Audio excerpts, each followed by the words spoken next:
Yeah, we're live. Hi, guys.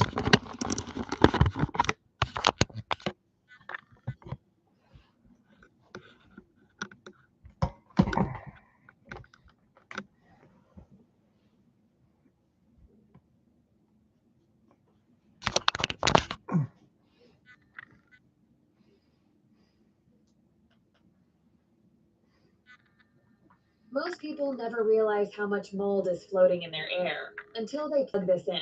Introducing a revolutionary pocket-sized device that transforms your breathing experience. With cutting-edge ionization technology. Actually happening in the news. Yeah. And man, you get credit like every week because one of these things.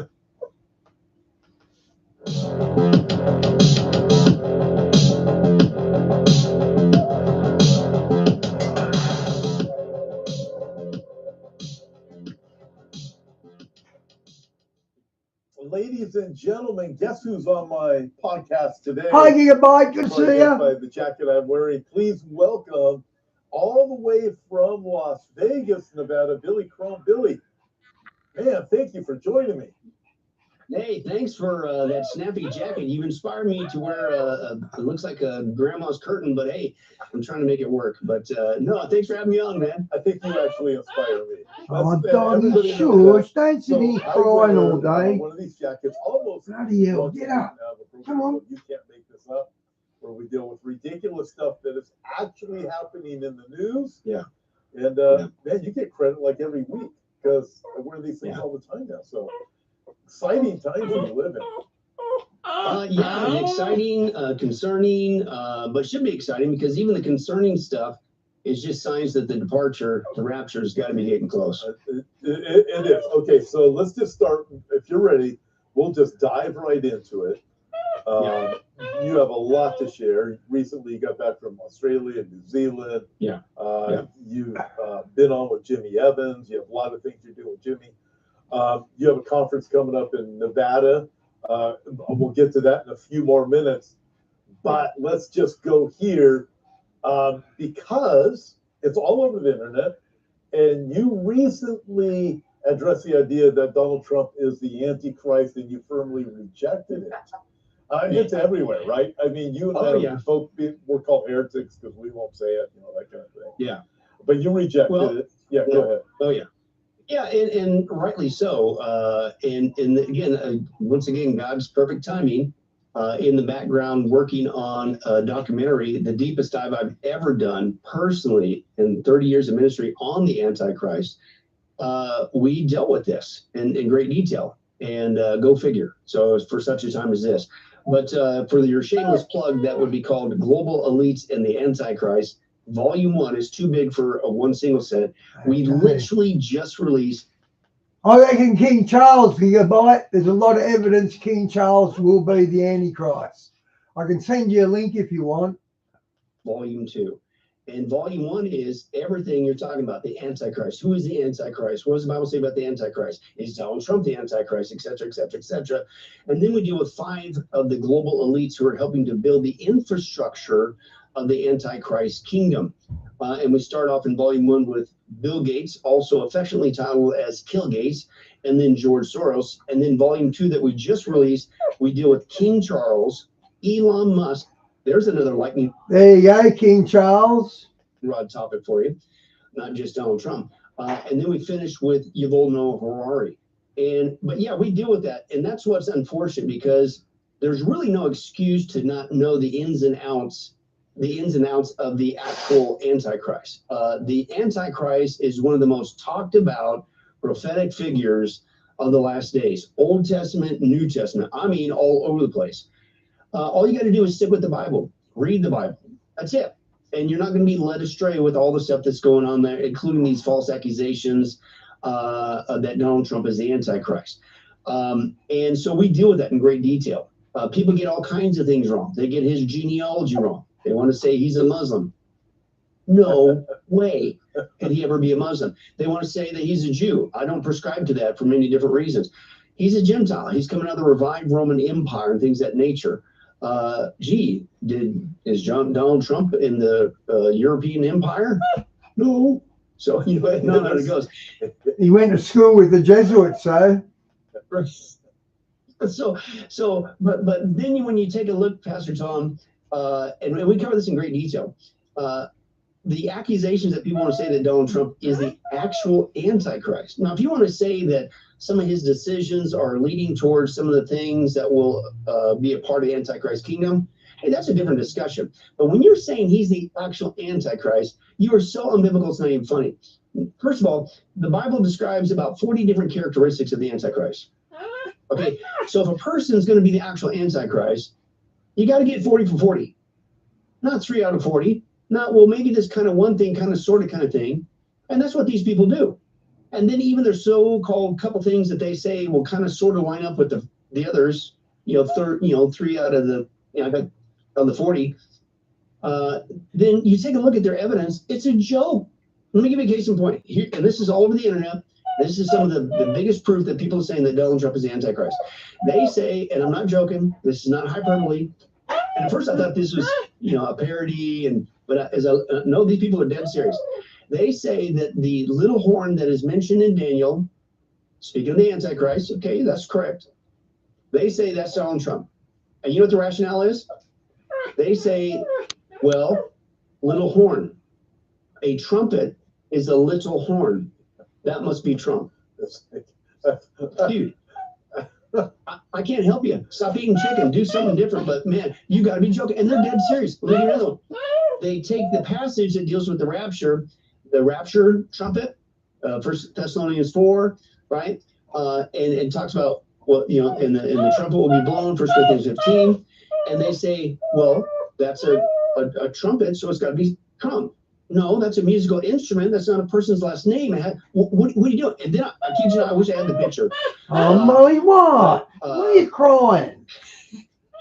The latest one, is they show a profile of Donald Trump. This way, right? And his hair. Yeah. His hair kind of over the, and it kind of comes up a little bit. They actually are saying that little curve on his hair at the front profile, that's a little horn. I'm not joking. And so here's my point. They're out there professing to be Christians. Maybe they are. I don't know. But they're out there. And first of all, if you disagree with them, you're the Antichrist, you're Satan, whatever. So that's causing division in the church. You're not even right, by the way. The second thing is, even the lost realizes that your so-called proof that Donald Trump is the Antichrist is a joke. And so it's a horrible witness. And then they're watching you go after other Christians that are trying to, in love, say, hey, man, it doesn't work that way. You got it wrong. And it's just like, what are you guys doing? So anyway, we cover that in massive mega detail, global elites and the Antichrist, because here's the reality. And here's the thing that we should biblically be focused on. We do need to get equipped with this figure, the Antichrist, Old and New Testament. Again, I already mentioned one of the most talked about figures. You got no excuse for being biblically accurate on the Antichrist. But speaking of being biblically accurate for the Antichrist, we can talk about the Antichrist. We can see what the Bible describes as the Antichrist. But here's the reality. 2 Thessalonians 2 is so clear that he cannot make his appearance until we make our disappearance at the rapture. He does not show up until we go up. So ultimately, at the end of the day, as a Christian, I'm spending my time not looking for the Antichrist, not saying Donald Trump is the Antichrist. I'm looking for Jesus Christ. And so that's our focus. Should be our focus if you're going to look at this biblically. And that's what these people are not, man. They're out there freaking people out. It's completely unbiblical, right? And it's a bad witness when the whole time is we should extrapolate the global events that are going on. The Bible tells us it's all stuff that's going to culminate in the 7-year tribulation, including the appearance of the Antichrist, which is what starts the 7-year tribulation, Daniel 9:27. Okay, but I'm not looking for that. I know that in great detail, and God gives us a lot of great detail so that I can warn those who are in danger of being there. You don't want to be there, take the way out to Jesus. But at the end of the day, I need to extrapolate all the geopolitical events that, hey, we're almost out of here. So I need to finish strong. I need to get out there and share the gospel like never before. That's what you should be spending your time on, not this endless speculation of this person's the Antichrist, that person. Everybody's there. They even say Hillary Clinton is the Antichrist. Well, she might be a witch. And that is not a joke. When I did my witchcraft study, We came across her background with that. How the Antichrist is a guy? What, you guys stop? All right, stop already. How about take all that fervor, all that energy, and get the gospel out? I'm thinking that's a better way to finish. Amen. In fact, where we are told to occupy until he comes. Hey, boss, good to see you, bro. Basically, spend everything you have. You do the business that is necessary until he comes. You're working as hard as you can until Jesus comes, as if you are growing a business, as if you are trying to get everything out there. You don't do less, you do more. And by just focusing on the Antichrist, what are you doing?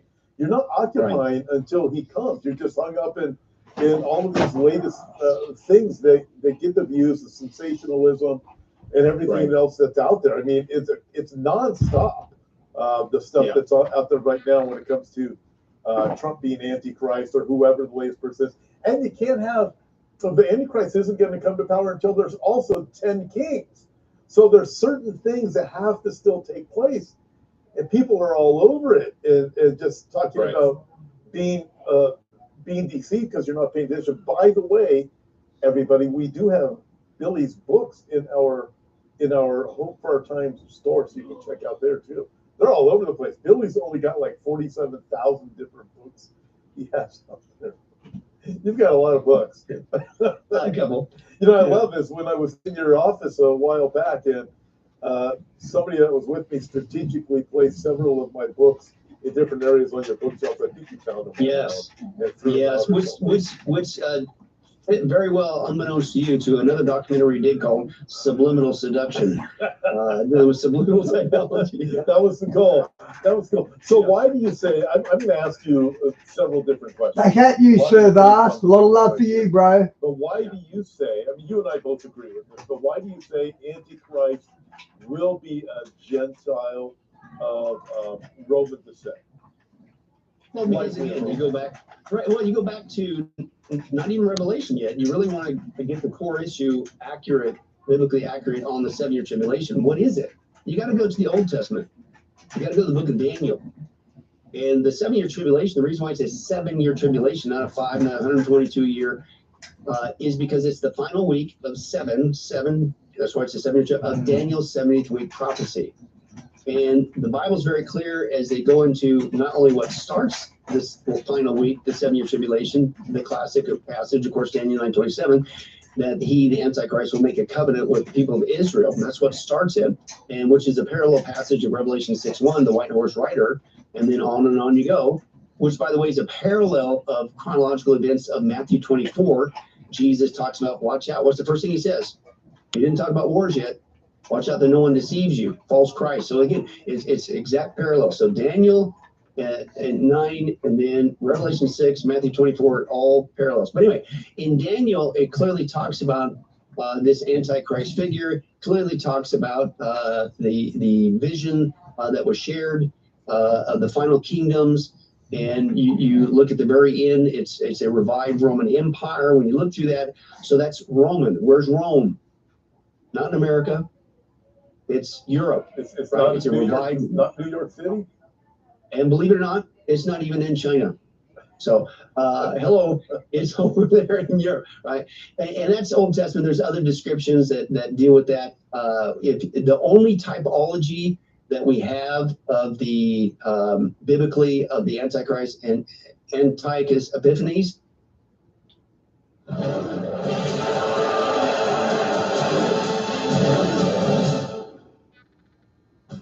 Whatever you do, there's an easy shed for you. Find your perfect match today. I'm 64, and my husband can't stop complimenting my jawline. The best way to tighten sagging skin and redefine your jawline isn't filler. He was what? He was a Gentile, right? Over there, again, in Europe, Rome. And so, but then also, then you fast forward to the New Testament when you look at the Antichrist, and he comes out of the what? Comes out of the sea, which is always a reference of Gentile nations and things of that nature. And so on you go. And again, in our study, we go super deep, the deepest I've ever gone, massive amounts of information. But flip it around. Some people would say that, well, he's a Jew. Well, then you're discounting everything I just shared with you that he has to be a Gentile, number one. Number two, it would be very strange and does not make sense that the Bible talks. Vast, you remember Mike from around the world said Italy's going to get destroyed by a volcano and they're actually evacuating people now? Well, that'd probably be because of the Vatican. As you know, they're Luciferian. So that sounds like a judgment, doesn't it? About how the Antichrist is going to slaughter the Jewish people, 2/3. Zechariah 13 talks about that after the abomination of desolation. It'd be very strange that a Jewish person would do that to the Jewish people, right? And so it doesn't even seem to fit the narrative. And there's many, many other reasons as well. I'm just trying to give you a quick synopsis. The one that I thought was probably the most bankrupt, obviously, was that the Antichrist would be a Muslim. And believe it or not, that's very popular, mainly from two sources, Joel Richardson and Walid Shoebat. And but when you take a look at their evidence, even Joel Richardson admitted that the big weak point with his argument that the Antichrist is a Muslim is that the Bible is very clear that the Antichrist goes into the rebuilt Jewish temple halfway into the 7-year tribulation, commits the abomination of desolation, and Paul tells us what that is. He goes and declares himself to be God. And he even admits, yeah, I can't really envision Muslims declaring themselves to be God, because they ain't going to do it either. Good point. And the Jewish people ain't going to do it either. So a Gentile would, but not a Muslim and not a Jew. But then the other thing too is this. That's pretty reasonable thinking. Walid Shoebat, man, he's got this. He had a vision. I don't know if you understand this. But this is his proof. Yeah. Have you seen it? I know Wally. Yeah. Go ahead. I gotta hear this. But hey, with all due respect, man, he's saying, I had this experience and whatever, and then I had this dream or vision, whatever he said, and then he felt that the Greek letters for 666, and it was sort of kind of similar to the Muslims with Allah, with the crossed swords, whatever, and then but you got to look at it backwards, and then okay, and I'm actually looking at the picture, I'm going, that was Pope Francis who did that, wasn't it? Dude, hey, you need to get some glasses because that's not even close. What are you doing? And then that's not how you interpret whatever. It was just a bunch of squigglies. And well, that's your big proof, right? But here's the other thing. With all that aside, again, no Muslim's going to declare himself to be God. No Jew's going to declare himself to be God, right? But a Gentile would. But the other thing too is, I don't know. Jesus proclaimed to be God. Let's hear that again. Because that's not even close. What are you doing? And then that's not how you interpret whatever. It was just a bunch of squigglies. And well, that's your big proof, right? But here's the other thing. With all that aside, again, no Muslim's going to declare himself to be God. No Jew's going to declare himself to be God. Wasn't Jesus a Jew and he declared himself God? Right. But a Gentile would. But the other thing too is, think about this. The Antichrist, what starts the 7-year tribulation? How do we know he makes his appearance? He makes his appearance by showing himself to be who he is, Daniel 9:27. He makes a covenant with the people of Israel. You think that the Jewish people are going to look at a Muslim as their savior, as a political savior? Have a good weekend. When right now, in the news for decades, the Muslim community says the only thing we want and are interested in is annihilation of the Jewish people? It's a joke. There's no way, right? So again, we take a deep dive. We believe the Bible's very clear. It's a Gentile. Leave it alone. Let the Bible speak for itself, right? Out of the revived Roman Empire, he's not going to be a Jew, and he certainly is not going to be a Muslim, right? And again, the point is this. We can talk about this. We need to be biblically accurate. There's a lot of information, but at the end of the day, let's get busy sharing the gospel. Amen. Because I'm not looking for the Antichrist. I'm looking for Jesus Christ. Know the order of the events. I need to know about this figure. But again, people say, well, then why is there so much information about the Antichrist? Or why is there so much information in great detail about 7-year tribulation? Well, it's not because I'm going to be there or any born-again Christian's going to be there, right? God tells us this in advance to warn people who still to this day have an opportunity to escape the 7-year tribulation. The 7-year tribulation is, I didn't say Jesus, it's the worst time in the history of mankind. And you don't want to be there. This is going to be completely satanic. Demons going to be roaming the planet like you can't even dream. It's going to be a mass slaughter. It's horrible. In fact, if God didn't keep it to the 7 years, Jesus said the entire human race would be destroyed. You don't want to be there. So God gives us all kinds of detail, and it is freaky. And here's the point: it is scary. But here's the point: if that scares you to Jesus Christ, praise God. Amen. Fear can be a good motivator. Amen. And as Christians, we need to get equipped with knowing the events of the 7 year tribulation. Fear is a good motivator, he just said. I come to Christ because of Bill Weiss's 23 minutes in hell.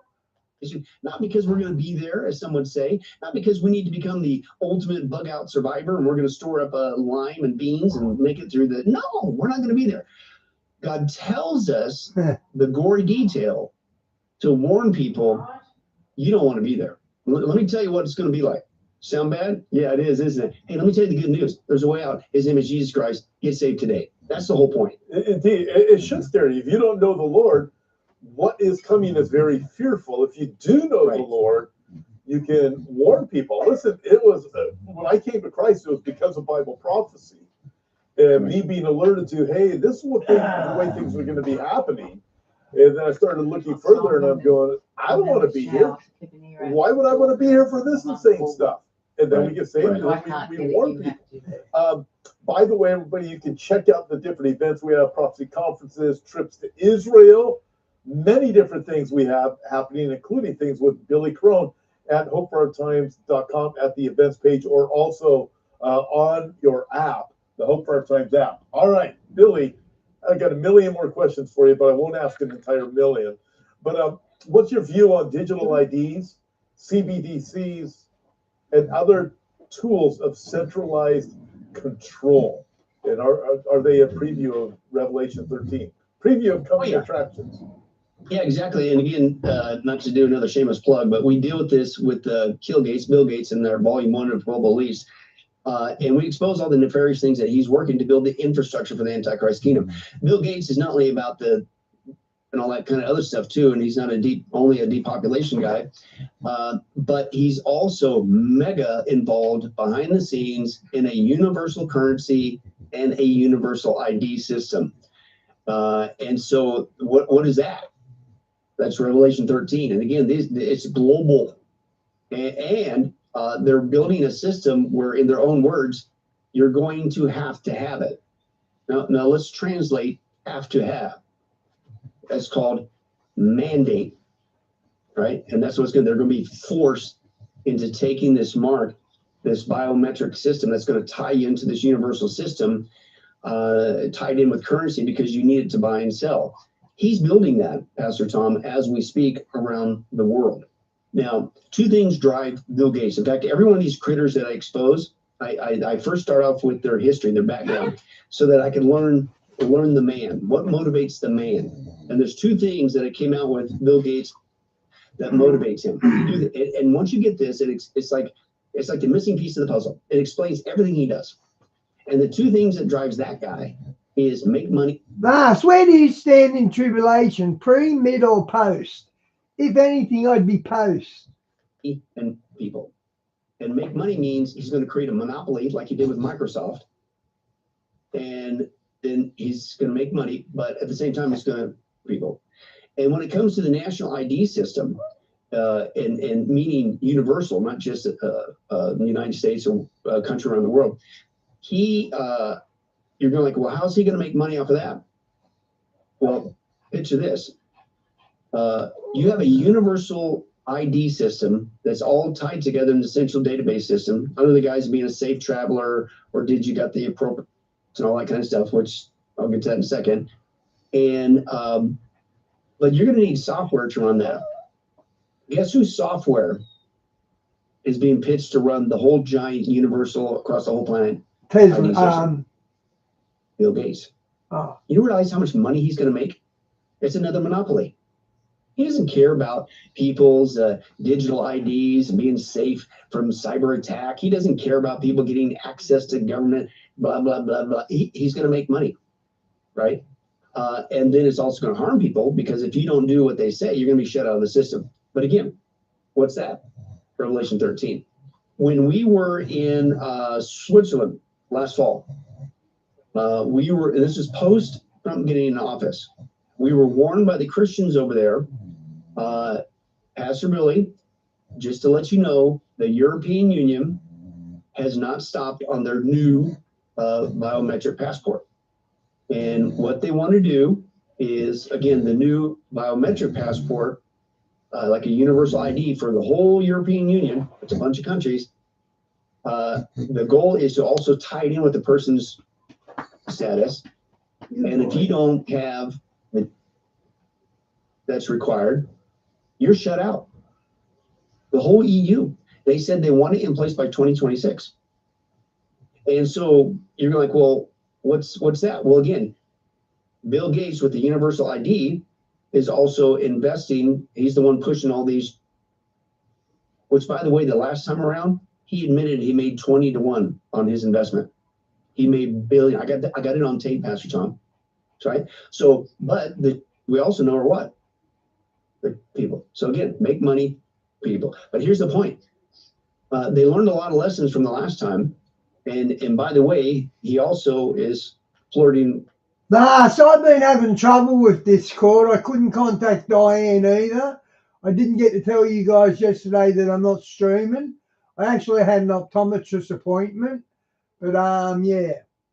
With doing another one, which I'm not saying thus saith the Lord, but they're saying that's what's behind the bird flu aspect. But be that as it may, he's creating this universal ID system, not for the betterment of humanity. He's going to make so I've always been post. When I read the Bible with no input from anyone, well, I come to the conclusion with Revelation 12, we're here till Armageddon.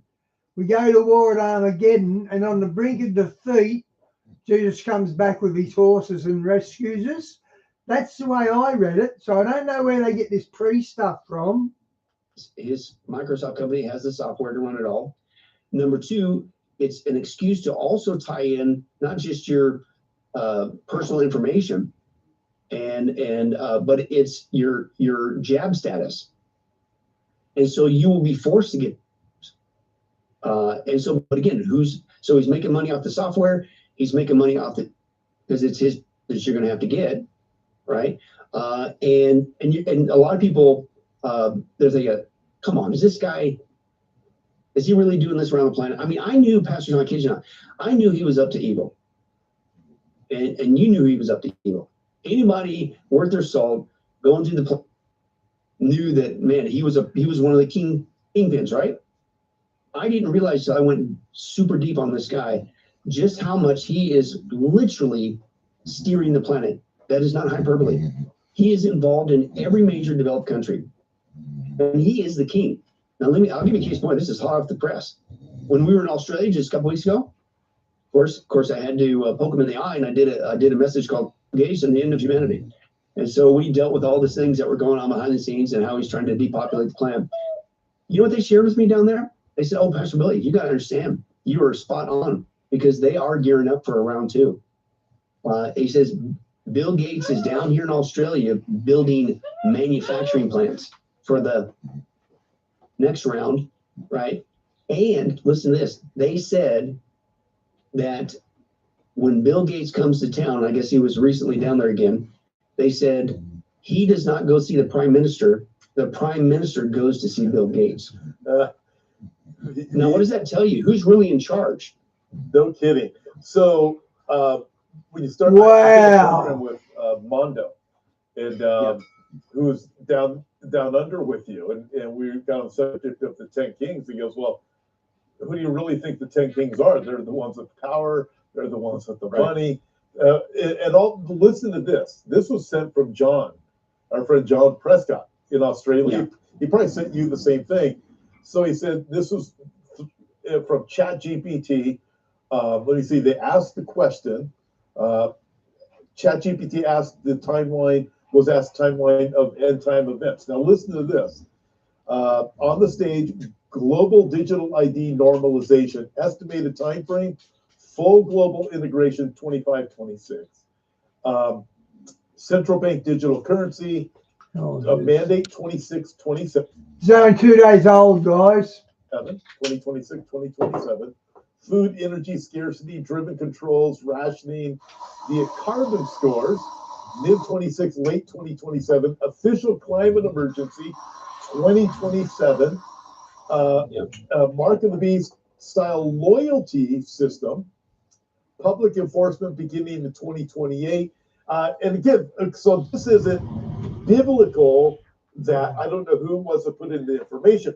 I told John when I read that, and there's more in there too, that I want to be careful that I don't say too much, but I said, it sounds like ChatGPT read the Left Behind series or something, just with the way you're going through it. But this is the direction everything is going. Right now, we aren't hearing much about it. We know Sam Altman, we've got this, World ID Iris Scan. He's moving forward. You have Larry Ellison, Elon Musk. You have, who are some of the others you write about? Still, Yuval Noah Harari. You have all these different people between Volume 1 and Volume 2.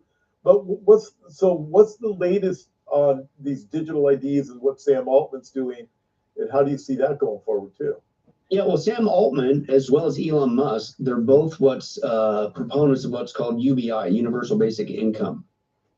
And the Universal Basic Income is, they're saying, because of the influx of AI and robotic technology, that half the jobs on the planet are going to disappear very quickly. It's already underway. And so and this is where they get their term. This is from Yuval Noah Harari, useless people. And useless people is a phrase straight out of Hitler's days. He called them useless eaters. And Hitler began to annihilate people who were considered useless eaters, i.e. people who did not contribute any value to the Third Reich. Well, these guys are already saying the same thing for the, not Fourth Reich, the Fourth Industrial Revolution, the Great Reset, what the Bible calls a one world religion, Antichrist, and one world government, Pastoralist Society, Antichrist Kingdom. They're using the same terminology with these people who are going to be out of a job because AI and robots are going to take away your job. So what they're saying is these useless people who do not have a function, they say, as the question comes up, well, what are all these people going to do? That's half the planet. What are they going to do? They say, with a really evil smile on their face, I got interviews, and they say, well, our best guess so far, this is Yuval Noah Harari, our best guess so far is we're going to give them drugs and video games. Wow. But that's not what they're going to do, Pastor Tom. They're going to get rid of those people because they do not serve a function. Now, the rest of the people that, quote, serve a function, the plan is to corral them into the 15-minute Big Brother cities, right? You'll own nothing to be happy. They'll take care of you. Listen, they will distribute to you a universal basic allowance, right? This is what Zuckerberg's on board for, Elon Musk is on board for, Sam Altman is on board for. So my concern right now for the church is this, Pastor Tom. This stuff has not stopped. The push for a digital currency has not stopped. The push for a global government has not stopped. These guys, as I just told you with the biometric passports, Vas, have you got much on the 3 days of darkness? I don't know much about it. the Christians on the ground were telling us, I'm telling you, they're not stopping just because Trump got in. It has not stopped. And of course it hasn't stopped because nobody's going to stop Bible prophecy, right? I don't know if you've been experiencing this, but ever since Trump got in, what has much of the church been doing? Sleeping. I've been sleeping. Sleeping, immediately going back, sleep at the wheel. And if you dare say anything negative or say, hey, man, it's still going on, they're like, you're infringing on their rights to what? We got 4 years cruise control. You know what? That's exactly what these elites want you to think. And this is what they're doing behind the scenes when everybody's saying, oh, whew, man, Mr. Biden, oh, Mr. Wasn't that crazy? Okay, I'm not saying that they're probably not going to do something evil down the road, but at least you ain't got no 4 years. It's already happening. And listen, it's on steroids. These guys are now, see, during that time, everybody was blowing the whistle. It took a few years to kick in the gear, but everybody's blowing the whistle. Who's blowing the whistle anymore? Exactly. You know what? That is. And they're getting away with it because nobody's blowing the whistle because they're in lazy mode. Exactly. So the left is focused on, they'll just continue to say how mean Trump is. And then you have people on the left and some in prophecy circles just say Trump's the Antichrist. That's all they do. And then the rest of the people who they're not saying anything because of everything that you just said. So nobody now is paying any attention. Hey, this stuff is moving forward. And it looks to me that it's moving forward way faster than it was a year ago because nobody is saying, hey, wait a minute, there's a rat in here. Nobody's saying it. They're not paying any attention to it. Yeah, go ahead. Yeah. So they're getting away with it because people aren't speaking up like they used to because they're so, I don't know what it is, enthralled with, I'm just going to take a vacation. Hey, I get it. It was intense. I get it. It was evil. I get it, man. It was pins and needles. I get it that it was horrific. I get it that that was the sickest, most overt satanic thing that happened that we went through for 4 to 5 years. I get that. But don't go to sleep at the wheel. This is what these people want. They want you to act like nothing's going on or get distracted over here. But whatever you do, just stop calling Bill Gates out. Don't talk about Elon Musk. Hey, Klaus Schwab, hey, that's all gone because now he's going to retire. Are you kidding me? You think that whole thing's going to shut down and they're going to stop that? Oh, by the way, speaking of Schwab and the Great Reset, what's their goal? To have this in place when 2030. Now, I'm not a date setter, of course not. And they're not in charge, God is. But here's my point. Is it any surprise, Pastor Tom, you just talked about that ChatGPT, about the question about when's this digital currency coming in, when's all this other coming in? What were the dates you mentioned? Yeah, 26, 27, 28. Every single one of them was what? Just before 2030. In fact, and what does that tell you? Yeah. Here's one for you. Again, back to ChatGPT, full beast system loyalty oath required globally 2029, 2030. I mean, the goal has never stopped. Well, it's interesting that date is very consistent across the board, almost no matter who you, almost no matter who. I will be honest. I watch it with this smart eyes. As I look at things, also, it seems to me a huge problem with the church is they don't want to listen to any talk about Bible prophecy, second coming of Christ, rapture, or any of that, and they really are buying into this post-millennial teaching. There's another term for it, where we're going to fix the world, and then after we fix it for 1,000 years, then we're going to present as Jesus. We fix the whole thing. In that, we have Paula White, who's in the White House, and people who are just saying no. And this is so it's driven spiritually and religiously by many who claim to be Christian. We are doing the right thing while you guys are just warning people Jesus is coming back. Right. Well, again, and that's a false teaching. It's been around actually for a while. It started at the turn of the last century in the early 1900s. And you had the heydays and the roaring 20s and all that stuff. And but prior to that, prior to World War I, which was the first thing that messed up that, they felt like with the Industrial Revolution that we're going to bring utopia to the planet. We're going to get rid of wars. Well, World War I came along, that kind of put a sour on it. But it came back again in full swing. We're going to clean up the planet. We're going to basically Christianize the world. We're going to, make a utopia. And then World War II came along, and then that really put a dive into it. The recent one has been from much of the charismatic community, and they're basically teaching the same falsehood. It's called. I tried to read Hitler's Mein Kampf, but it's just too out there. It's just you can't. It's just a full-on rant. It's unbelievable how much of a rant it is. Millennialism, and basically what they say is they want to spiritualize that. And listen to this. This is total arrogance. That basically Jesus cannot come back until they Christianize the world. With Buddy Pet Insurance, you can get up to 90% of your eligible vet bills back. Buy now and get your first month free.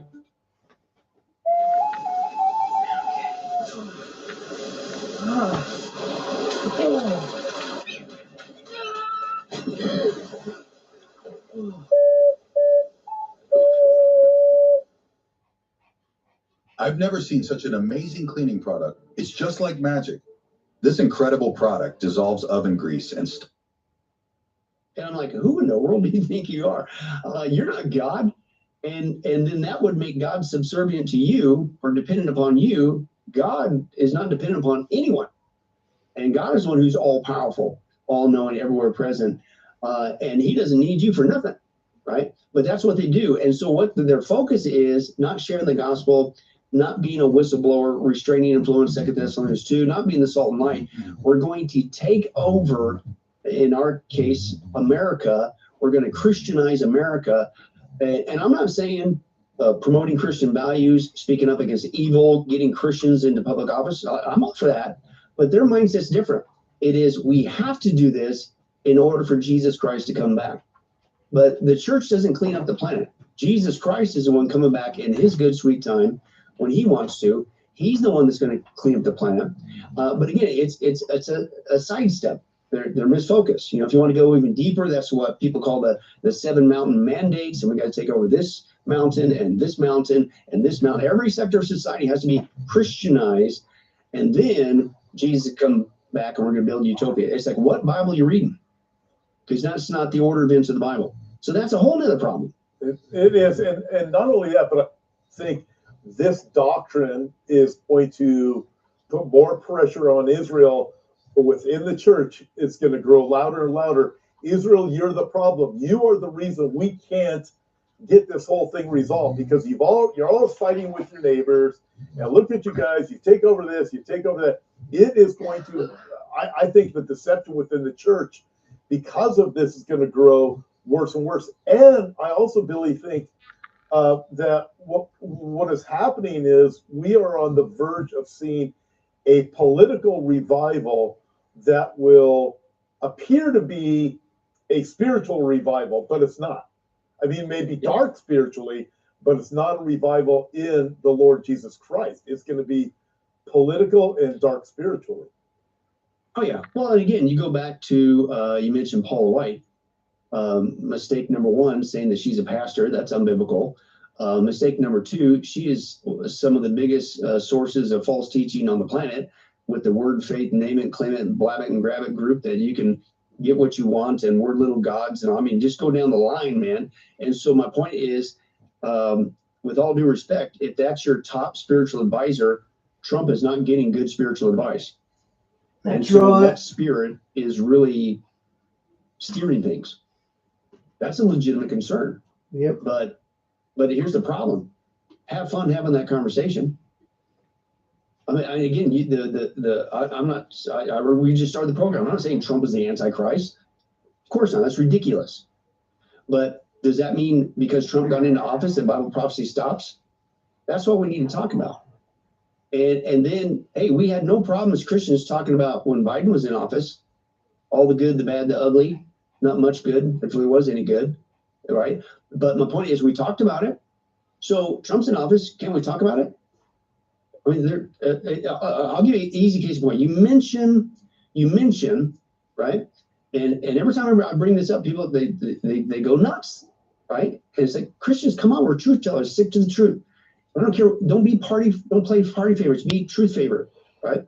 If you call Biden out when he did wrong, if another person comes along in a different party, i.e. Trump, they do something wrong, call it out. Easy one. Trump is still a big supporter of the LGBT community. Can we talk about that? Yeah. No, I'm not saying his economic policy is bad. I'm not saying he's doing some good over here. Okay, but why is it now illegal to have a conversation about something he's supporting that, by the way, is the days of Lot, which is a repeat, right? That's a prophecy sign, as it was in the days of Lot. Okay, that's being promoted.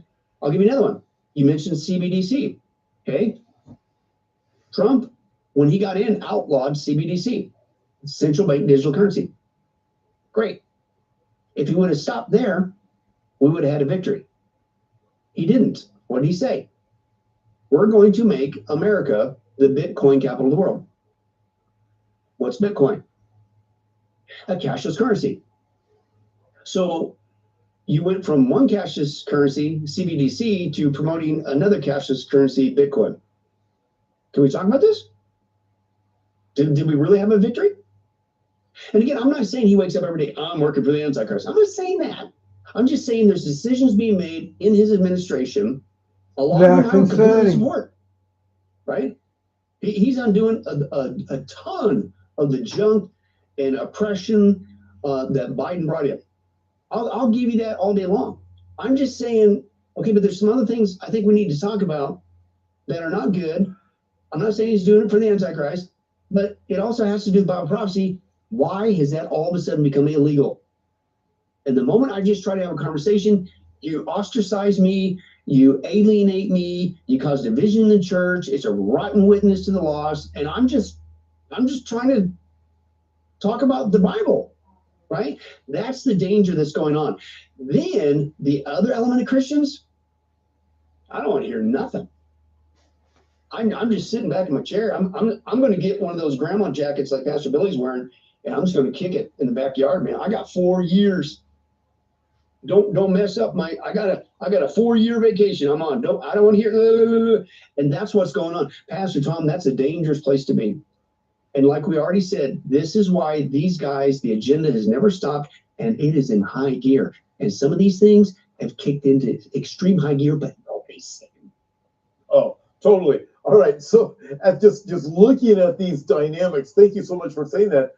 I called out some things a few weeks ago, and man, was I lit up. And I said a whole week of it, I said, well, if Biden or Obama had done this, right, I would have said something, because I did say something. I said, why are we not allowed to say anything this time? I think it's so strange. Paula White in the White House, if Obama had Paula White in there, I would have been all over it. I mean, you look at these and there's several different things you could bring up.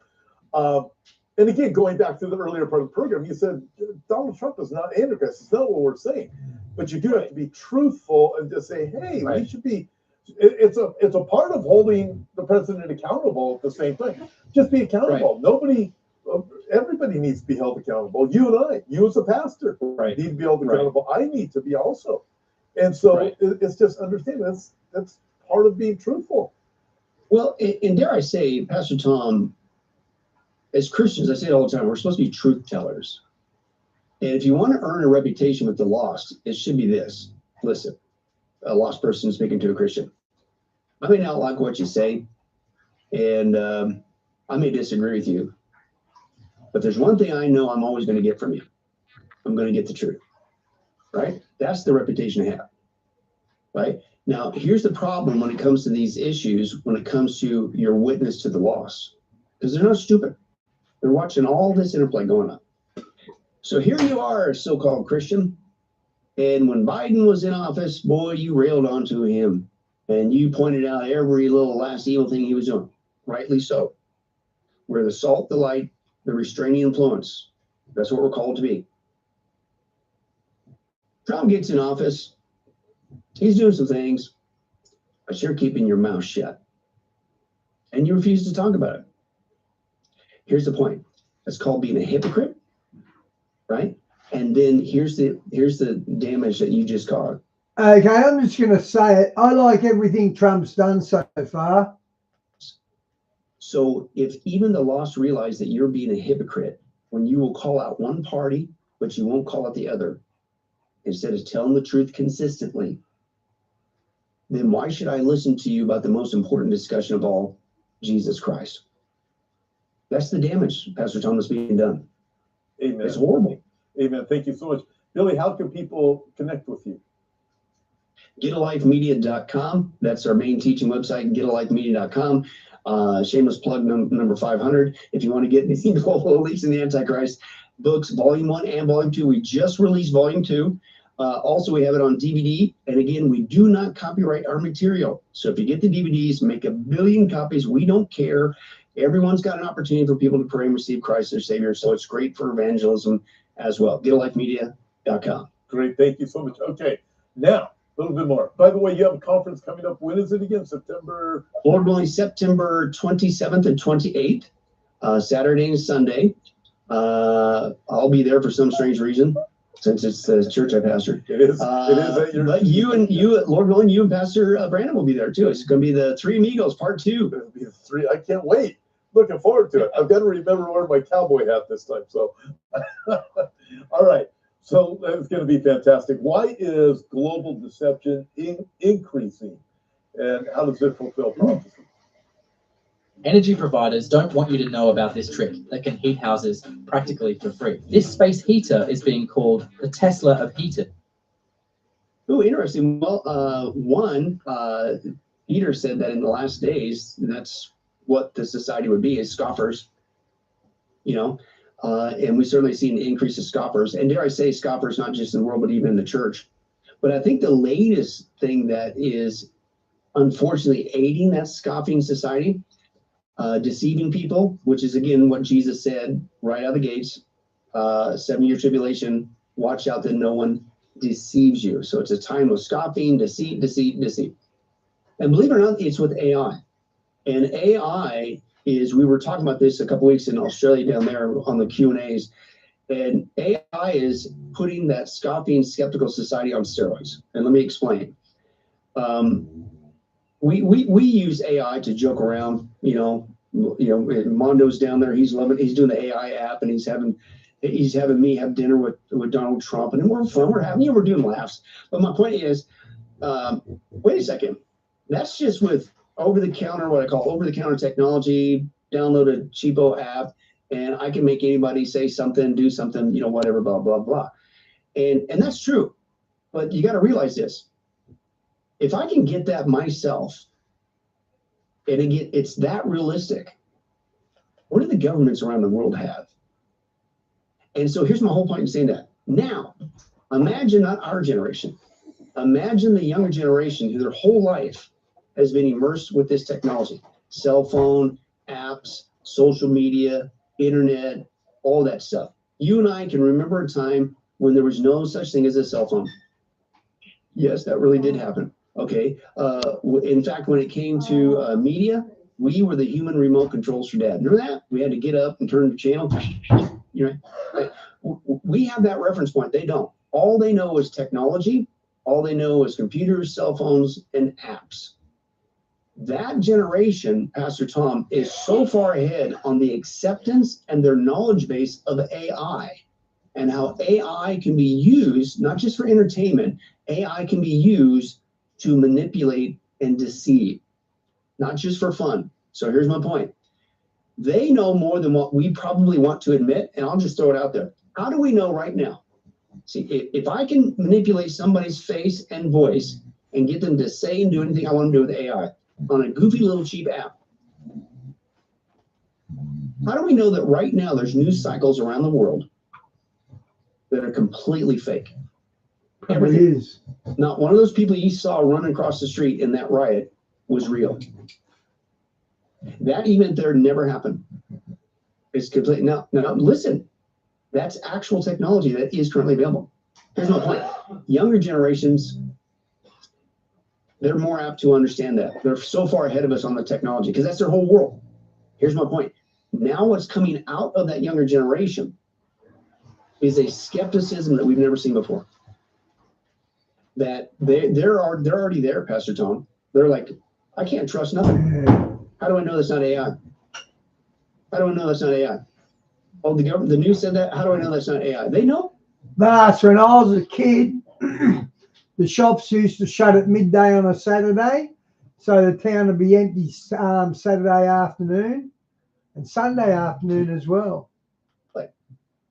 But here's the danger also from our perspective as a Christian. It's worked both ways. One of the examples that was given, somebody finally got actual footage. In fact, it was several people. It was a multi-person event. They got actual footage of Bigfoot. Totally legit. First, I'm using an example, right? But you know what the younger generation will say right now? That's AI. That's AI. So here it is. You have an actual event, finally, absolute proof, and it's skepticism off the charts because they really legitimately go like, how do I know it's true? I don't know anything's true. I can't trust nothing, right? And so it's leading to that deceitful time. I think it's being used and will be used on a scale we can't even dream of to deceive the whole planet. This AI technology, right? You can generate anybody doing anything. You can create any news cycle you want. But it's the spillover effect is it's a younger generation who is skeptical about anything, including, watch this. You can imagine this. The rapture happens. And I kind of lean more towards it could very well be a visible event. We don't just instantly disappear. So, of course, when you got a major event, what's everybody doing? They're recorded on the phones. It's on the CCTV cameras. You show the footage of the actual rapture to the younger generation left behind, you know what they're going to say? That's AI. You can't trust that. You see the danger of this? It's creating a skeptical, scoffing society that I don't think we've ever even envisioned, even as prophecy teachers. And then the problem is when you get around to sharing the truth, they're so skeptical. How do I know what you're saying is real? Yeah. How do I know what you just showed me is real? How do I, because they're, and that's the danger of it all. And yet, with all that deception, the masses will receive Antichrist and the image of the beast, which is interesting. Okay, I have a final question for you, though. It all ties into this. What is more dangerous, AI, globalism, or apathy in the church? Apathy in the church. Eternal issues, I'd say the apathy in the church. Yeah. Because on the one hand, not to sound pessimistic, Well, the church is one that counts. That's why I said it. but biblically, nobody's going to stop the globalism that's coming. Nobody's going to stop AI from being developed because the same globalists admit that they're going to use AI to control this global system that's coming. There's nothing more important than showing people that this globalist AI antichrist future, as we already stated, is the worst time in the history of mankind. Nobody's going to stop it. No person in office is going to stop it. No political party is going to stop it. Whatever. It's not being pessimistic. It's going to happen. God predicted it's going to happen. But for the church in the midst of that, to sit on their haunches and do nothing is, I don't even know how to describe that. That is so sick. That is so cold. That is so callous. That is so unlike our Lord Jesus Christ, who, when he was overlooking, the scripture says, when he was overlooking Jerusalem, getting ready to make the triumphal entry, and he knew they were getting ready to kill him. Yeah, Vas, we'd have to be in before the street lights come on during the week if school's the next day. We were allowed to stay out till the street lights come on. It says that he wept. There's two times that the Bible says Jesus wept. One is at Lazarus' tomb, and that was like a normal cry. The cry in the Greek that's used when Jesus wept over Jerusalem, oh Jerusalem, oh Jerusalem, if you only, how I long to gather you. It's a deep sobbing cry. If you had such grief, you could hardly even catch your breath. That's what Jesus is doing. Listen, over Jerusalem, if you guys only knew, and then if you only knew what was coming, if you only knew who you're rejecting, that's a heart of compassion. That's what we should have. We're not going into the destruction of the 7-year tribulation, but we need to have a heart of compassion like Christ, right? This globalism's coming, AI's coming, they're going to use it all. You're not going to stop it, but have a heart of compassion. Get off your haunches, stop being lazy, stop violating 1 John 2. Do not love this world nor the things of this world, otherwise the love of the Father is not in you. That, I think, is the problem with the church today. You're more in love with this wicked world system than the world to come. That's 1 billion times better than this garbage came down here. But the point is this, your apathy comes with eternal consequences, because that means you're not out there sharing the gospel. That means people are not getting saved. And guess what? They don't just are running the risk of going to 7 years of hell on earth, the 7-year tribulation. They're running the risk of going to hell forever. And how you can sit there and act like I'm on 4 years vacation, it's beyond me. I'll stand over here while the lightning bolt gets you, because that is so unlike our Lord. It just shocks me. It disturbs me, Pastor Tom. And again, that's why these guys are getting away with it in turbo mode, I call it. Now they're really running hard because nobody's talking about it, because half the church is taking a nap. But that's the danger, the apathy. The apathy isn't just you're being apathetic. That means you're not doing what Christ called you to do, i.e. share the gospel, which means, guess what? People are going to hell for all eternity. That's eternal consequences. At least the 7-year tribulation is going to stop. Hey, Christian, welcome back. Who does not, they don't receive Christ their Savior. And how are they going to know unless you tell them? They're not going to get it from the news. They're not going to get it from the government. They're not going to get it from the educational system. They're not going to get it from Hollywood. They're going to get it from us. And most churches don't even preach the gospel. So that's called the remnant, guys. We're it. We're the last ones. We're the last vestige of hope to declare the hope of the gospel, hope for our times. But if you're going to sit down on the couch and act like you're on a vacation during this time when it's ramping up like never before, shame on you. You need to repent. You need to get your heart right with God. Stop committing adultery. Get right with Jesus. And I love your analogy, Pastor Tom, that I heard you say several years ago. It's brilliant. We're at the finish line. And when a person sees the finish line, what do? Sprint Slow down, faster. pull up a couch, hey, give me that sausage. I'm going to take it. No, you run faster. Yeah, that's true. You automatically run faster because you see the finish line. That's where we're at. This is not a time to get apathetic. It's not a time to take a vacation. It's a time to get the gospel out like never before, because apathy sends people to hell, and hell is forever. This is no joke. Pastor Billy, that was so well said. Yeah. I want to remind everybody to get them. Okay, that was interesting. I found one last night. AI interprets the Dead Sea Scrolls and comes up with something about the end days. So I thought I'd put that on next and see what they're saying. Hang on, where is it? Should be there somewhere. There it is there. Maybe the knife is really being sold as a weapon. I don't know. Let's be honest. Most kitchen knives are garbage. Dull, overpriced, or worse. Over 2 millennia. These aren't just ordinary discoveries. For the first time, cutting-edge quantum AI technology has been used to retranslate the Dead Sea Scrolls, revealing what traditional methods have missed for decades. Buried layers of text hidden beneath the visible ink. Mathematical patterns that defy random chance, and even trace biological signatures preserved for over 2 millennia. These aren't just ordinary discoveries.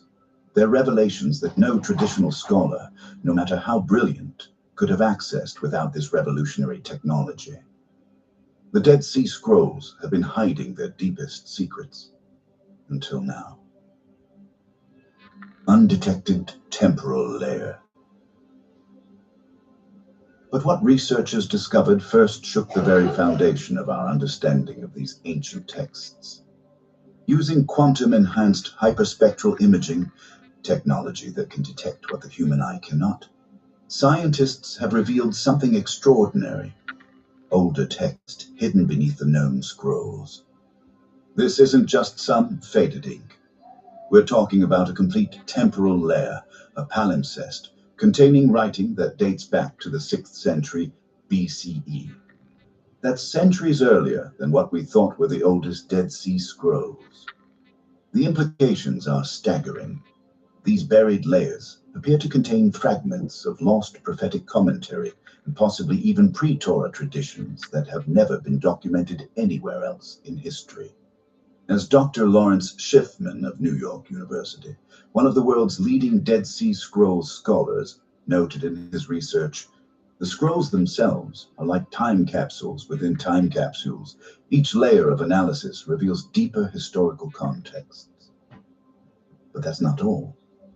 What if these ancient scribes weren't just writing for their contemporaries, but for future generations, for us?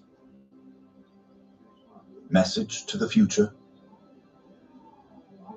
The quantum AI didn't just find hidden text. It detected something far more unusual. Statistically unnatural symbol clusters throughout certain scrolls. These patterns are too ordered, too precise to be accidental. The AI flagged them because they resemble something we use today, error correction principles, similar to digital checksums or compression algorithms. Imagine ancient scribes creating the equivalent of a QR code for 2,000 years ago. A message deliberately encoded to survive language drift and the passage of millennia. It's as if they embedded redundancy into their writing, explains computational linguist Dr. Sarah Miller. The patterns create a form of information preservation that ensures the core message survives, even if parts of the text are damaged or lost. Think about that for a moment. What if the Dead Sea Scrolls contain messages specifically designed to be discovered and decoded by future civilizations with advanced technology? Messages meant for us? Biological echo. Human DNA in the scrolls. But what happens next is even more extraordinary. Beyond the text itself, scientists have now detected something biological preserved within the scroll's very fibers.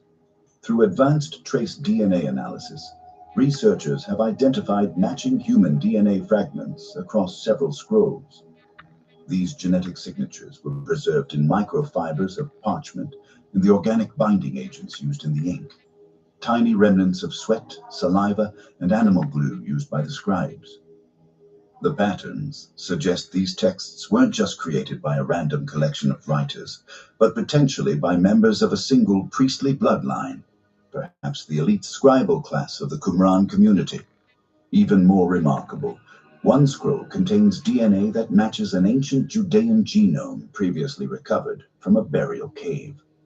This could be the first biological link to a specific historical figure, possibly even the mysterious teacher of righteousness mentioned throughout the scrolls. If you find these revelations fascinating, don't forget to subscribe. We bring you the latest discoveries you won't hear anywhere else every week. Sacred geometry in script structure.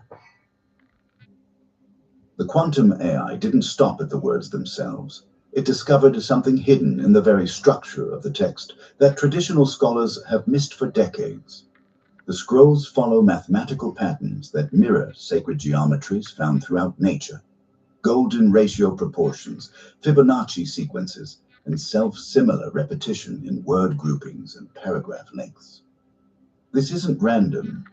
The analysis suggests the Qumran scribes believed that divine truth was encoded not just in the meaning of words, but in their form and structure, a sacred harmony embedded in the text itself.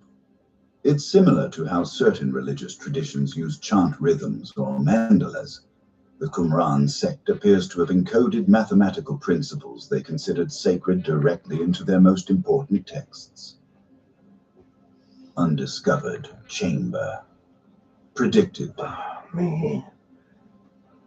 Perhaps the most tantalizing discovery is how the quantum AI might lead to physical archaeological finds.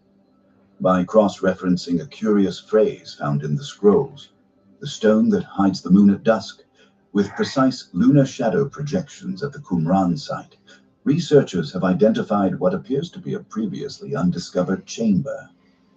Advanced geospatial modeling suggests this chamber could contain more preserved scrolls. Essentially, the texts themselves seem to predict the location of additional hidden texts. This is unprecedented. The first time the content of an ancient document might lead directly to the discovery of more ancient documents, creating an archaeological feedback loop that bridges millennia. Links to Sumerian texts. But the connections go deeper and wider than anyone expected. The quantum AI has identified shared linguistic motifs between the Dead Sea Scrolls and fragments from much older Sumerian and Zoroastrian manuscripts. These aren't mere coincidences, but structural parallels that suggest a common symbolic language. This opens an extraordinary possibility that a proto-mystical tradition once flowed between Mesopotamia and Judea, with the Dead Sea Scrolls preserving elements of a universal symbolic code that connected early civilizations.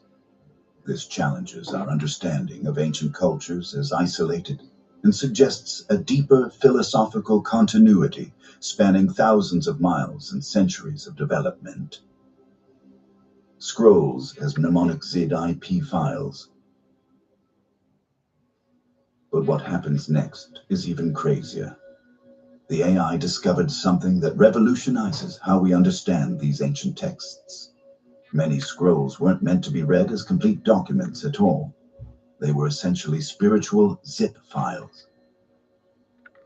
One cryptic scroll containing just 200 words was found to encode connections to over 1,000 theological concepts when analyzed with quantum logic trees as if the author had compressed entire oral traditions into minimal text.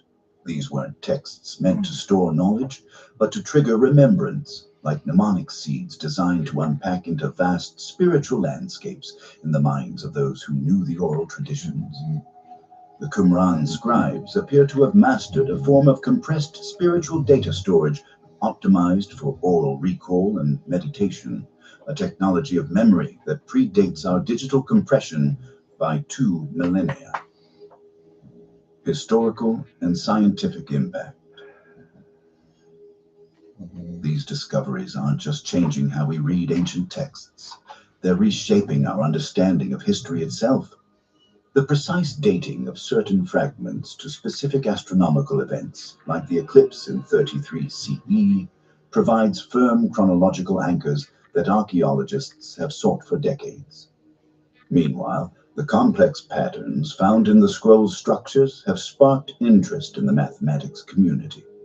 The fractal-like arrangements mirror certain chaos equations, suggesting the ancients had intuited concepts of symmetry and recursive patterns that wouldn't be formalized until thousands of years later. If you're finding these connections as mind-blowing as we do, now is the perfect time to hit that subscribe button. We explore these intersections of ancient wisdom and modern discovery every week. What these discoveries actually mean. These revolutionary findings aren't just academic curiosities. They're reshaping our understanding of ancient thought in profound ways. Theological impact. The revised translations reveal spiritual depths that traditional readings missed entirely. Passages once interpreted as generic apocalyptic imagery now show sophisticated metaphorical thinking. For example, a line previously translated as, "and the stars will tremble," now clearly reads as a metaphor for souls under trial, suggesting a much more psychologically nuanced spiritual understanding than previously attributed to the Qumran community. These nuances echo concepts found in later rabbinic mysticism, suggesting that ideas about purification and spiritual transformation have deeper roots than we realized. Rabbi David Wolper, a renowned scholar of Jewish thought, notes, "These translations don't contradict faith. They enrich it by revealing the sophistication of ancient spiritual thinking." Historical anchors. One of the most significant practical outcomes is chronological precision. A newly translated astronomical calendar scroll contains references that align perfectly with a solar eclipse in 33 CE, providing an exact date for at least one document. This gives archaeologists a firm chronological anchor and suggests the Qumran community was observing a sabbatical cycle calendar earlier than previously documented. And yet, all of this may only be scratching the surface. Interfaith echoes. Some of the newly translated phrases reveal striking... No, boss, it's Thursday. It's Thursday, 11:45 a.m. Thanks anyway. Parallels with early Christian concepts. A passage about two seeds within one being mirrors dualistic themes found in early Christian writings. This doesn't suggest direct influence in either direction, but rather points to shared mystical concepts circulating throughout the region, a common spiritual vocabulary that transcended what would later become distinct religious traditions. Scientific spark. Perhaps most unexpectedly.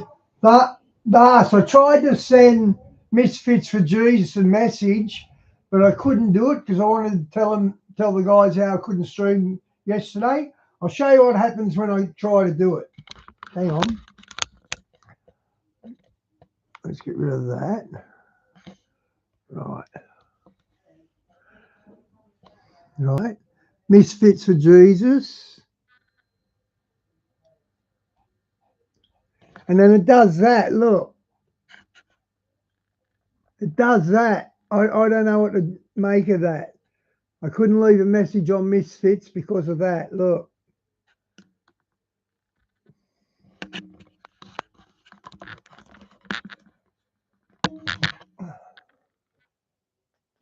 The structure of one particular scroll has caught the attention of mathematicians. Its verse arrangement follows patterns remarkably similar to chaotic fractals, self-similar structures that repeat at different scales. This has inspired a speculative paper linking ancient poetic forms to recursive mathematical systems, suggesting that ancient writers intuitively understood principles of symmetry and pattern that wouldn't be formally described until the modern era. Beyond the Dead Sea. The success of quantum AI in analyzing the Dead Sea. Scrolls opens extraordinary possibilities for other undeciphered texts. Imagine what similar analysis could reveal about the... Guy, look what happens to Misfits for Jesus when I try to get on it. Because I would have told you I weren't streaming yesterday if I got a chance to. Watch. There's Discord. Misfits for Jesus is there. So I press that, and then this comes up. So I don't know where to leave any messages there.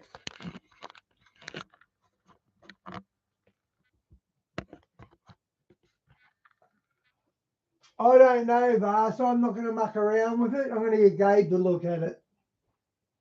Mysterious Indus Valley script, the puzzling Rongorongo tablets from Easter Island, or the famously impenetrable Voynich manuscript. We may be on the cusp of a revolution in how we access the wisdom of the ancient world. Hey, Susan, good to see you. Words, but understanding the complex patterns of thought encoded within them. How quantum AI made this possible. But some experts believe this is only the first step towards something even bigger. These revelations weren't possible until now, because they required a technological convergence that simply didn't exist before. Looks like I said hi, the marriage of sausages with advanced AI language models. The quantum advantage. The breakthrough came through a quantum neural machine translation system, QNMT, specifically trained on ancient Hebrew, Aramaic, and Greek texts. Unlike classical AI, this system leverages quantum properties that transform how we process language. The key difference: quantum superposition allows the AI to maintain multiple possible translations simultaneously, rather than choosing a single best guess. When traditional AI encounters an ambiguous word or phrase, it must commit to one interpretation. The quantum system can explore thousands of possible interpretations in parallel, weighing their contextual fit across the entire corpus of scrolls. This quantum approach used specialized annealing techniques to optimize linguistic parameters, essentially feeling out the most coherent translations across multiple dimensions of meaning. Visual restoration. The language analysis was paired with quantum-enhanced deep vision networks that could restore nearly invisible glyphs and detect ink traces that no human eye could see. These systems build on existing technologies, but take them to unprecedented levels. Wow. For instance, they can distinguish between... That's impressive. I heard that if you go really deep in the Bible, they reckon eventually, you know how they're reading it page by page, well, if you do it a thick way, take it from the top page and go through the middle of it down to the bottom, who knows what I lost my train of thought, guys, sorry. Traces made centuries apart, even when they appear identical to conventional imaging. Yeah, that's what I was trying to say. So you get the Bible and you can read it from top to bottom on the pages, but go through it, like say it's 2 inches thick, go through it that way, and they reckon there's hidden codes in that as well. I haven't seen anything done on it. They do say that eventually AI will be able to see decodes in that. Validation. Crucially, this wasn't an AI working in isolation. Every translation suggestion was rigorously vetted by human experts in ancient languages and Qumran history. No interpretation was accepted without scholarly review and historical context.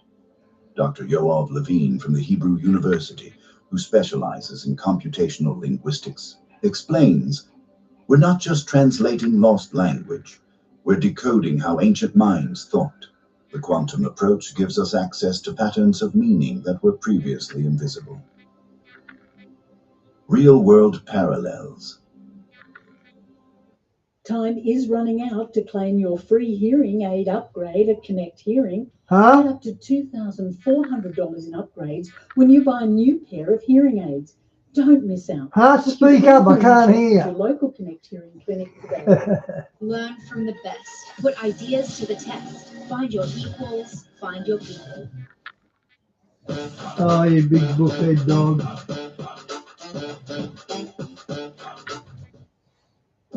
Europe River Cruising, 15 days, $4,999, including flights with a Holiday Max. Cruise through the... While this particular application is groundbreaking, it builds on several existing technologies. Cambridge Quantum's Lambeck system already converts grammatical structures into quantum operations, showing how language can be processed in quantum states. The Ithaca AI system previously demonstrated the potential by restoring damaged ancient Greek inscriptions with 7... Why is it called Ithaca? Isn't Ithaca the one who flew too close to the moon, the sun, and his wings melted? That was Ithaca, wasn't it? 52% accuracy, far surpassing the 25% accuracy of human historians working alone. NVIDIA's deep learning methods have already successfully identified different scribal hands in the Great Isaiah Scroll and reconstructed burnt and damaged text fragments. The quantum approach combines and exponentially extends the... And guys, if you read the Dead Sea Scrolls, then you read the Old Testament, then you read the New Testament, it's all the same cadence. It's all the exact same author. Like apparently the New Testament's got 66 books. Shush moo.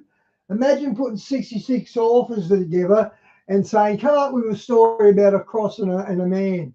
They'd all come up with all these different stories, yet the Bible stories all the same cadence, the same rhythm, and the same way of talking. So it's obviously one author. You can see it's one author. These capabilities opening new frontiers in how we access ancient knowledge. See, man is the pen, God's the author. If you're fascinated by this intersection of cutting-edge technology Yes, and ancient wisdom, subscribe now. But perhaps the most profound impact of these discoveries lies not in what they tell us about the past, but in what they suggest for the future. Digital Humanities 2.0. What we're witnessing is nothing less than the birth of Digital Humanities 2.0, a new paradigm where They didn't say digital, surely.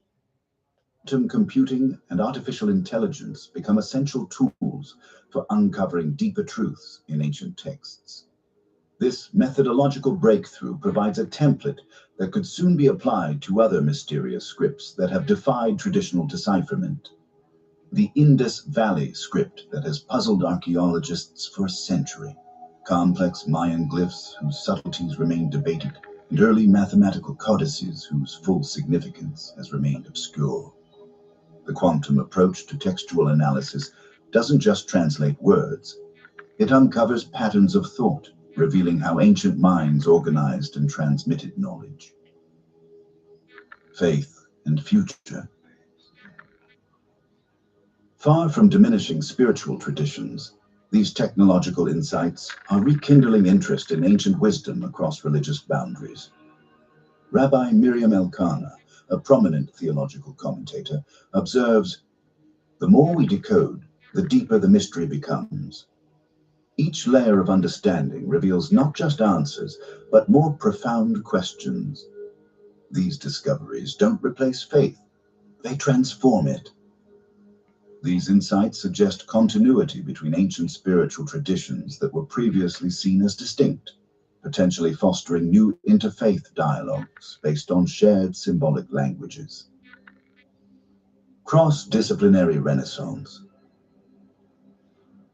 Perhaps most remarkably, this project has catalyzed unprecedented collaboration across traditionally separate fields.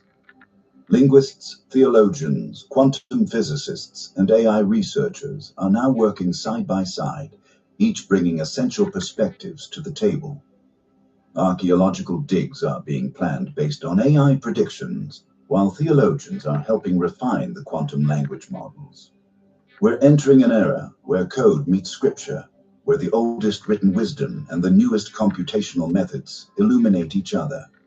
This convergence may represent a new kind of renaissance, one where our most advanced technologies help us access our deepest cultural roots, creating a dialogue across millennia. The retranslation of the Dead Sea Scrolls through quantum AI represents more than just a technological achievement. It's a window into how we might bridge ancient wisdom and modern understanding. These discoveries remind us that throughout human history, our greatest insights have often come at the intersection of seemingly separate domains: science and spirituality, technology and tradition, mathematics and meaning. As we continue to develop quantum technologies, we may find that they're uniquely suited to decode not just ancient languages, but ancient ways of thinking that recognize patterns, connections, and harmonies our modern mindset has sometimes overlooked. If this revelation fascinated you, just wait until you see what we've uncovered next. Subscribe and turn on notifications so you never miss a breakthrough. The dialogue between our past and our future is just beginning. Before we conclude, let's ground these discoveries in what we know about the Dead Sea Scrolls themselves. The Qumran community. The Dead Sea Scrolls were discovered between 1947 and 1956 in caves near Qumran. Guys, you know how I troll lefties and Catholics and things like that? Gee, I done a good one the other day. Check this one out, right? You remember the Bugs Bunny cartoon? You remember these two? Abdul and some other dude? The head, I put on that, Trump can destroy all the nukes he wants, but we still have this camel. Look, it's up there. That's what I troll them with, things like that.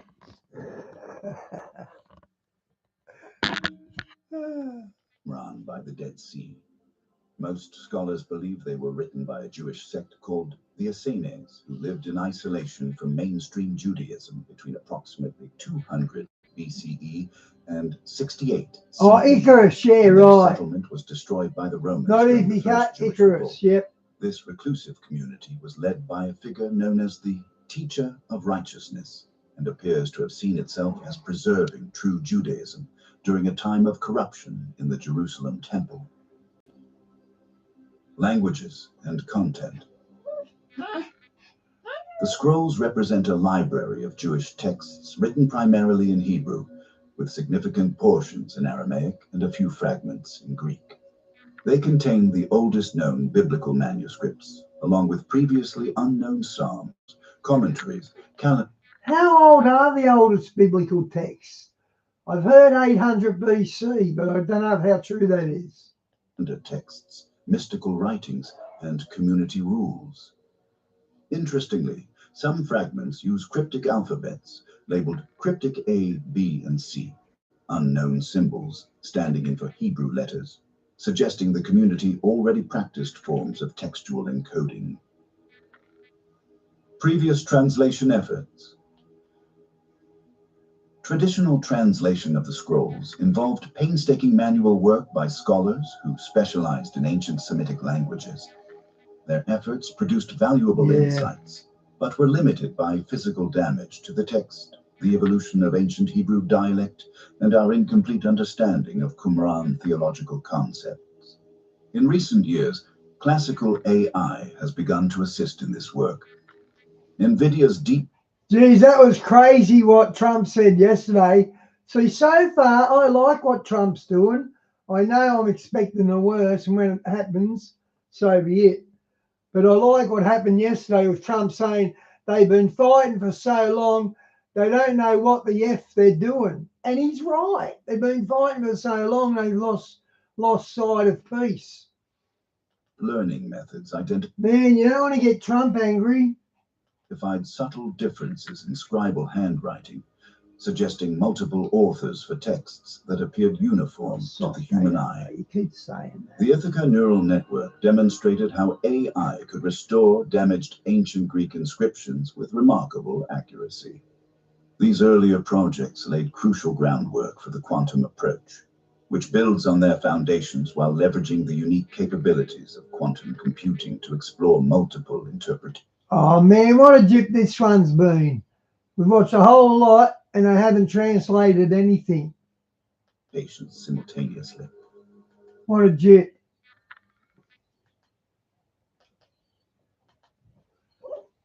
Hang on.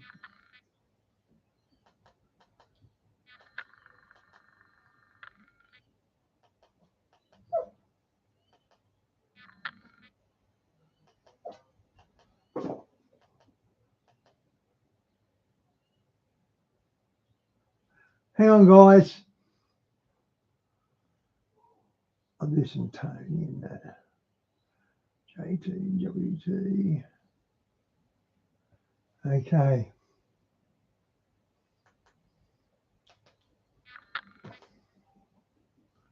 Oh, there's an ad. It's not loading yet. Hang on. Skip ad. Now it's loaded.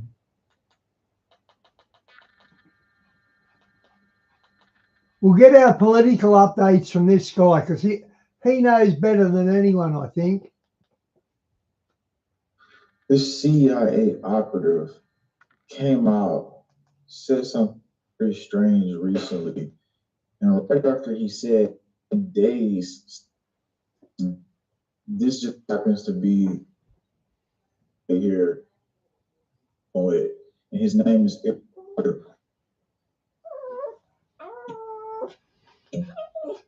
That's him, guys. That's him breaking up, not us. Molly, what do you want? Why are you crying? Yeah, you're crying over nothing. on everybody. Hope everybody doing the network doing the thing it was doing yesterday. All right, I'm gonna check this to make sure we're good before we start. Checking right now.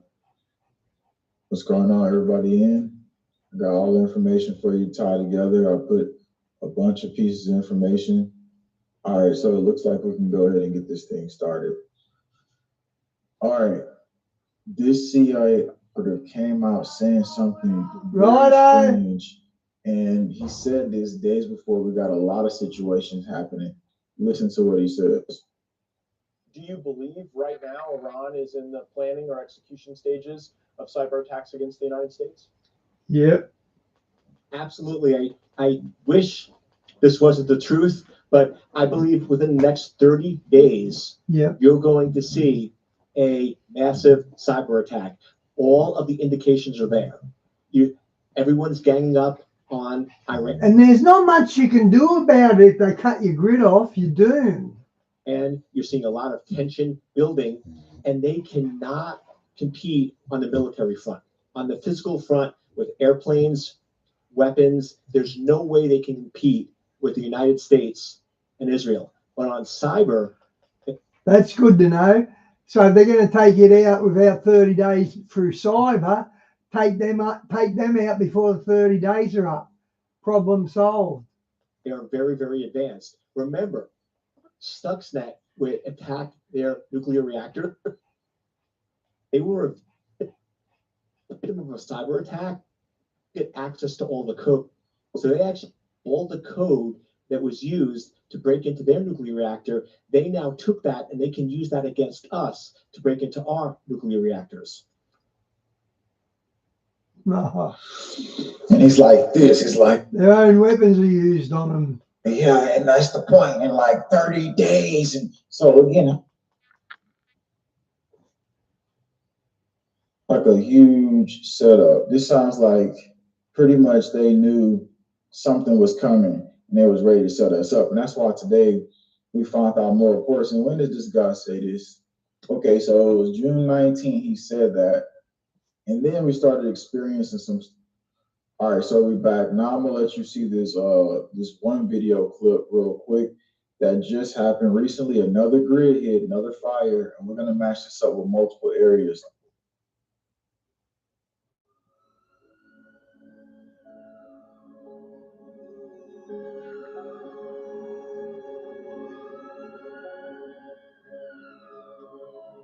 You got 21 million illegal immigrants in your country. You can't protect all these power grids. You can put soldiers around it, but you wouldn't have enough soldiers to cover the whole states because you've got so many soldiers serving overseas. Them grids, if you knew what you were doing, they'd be so easy to take out.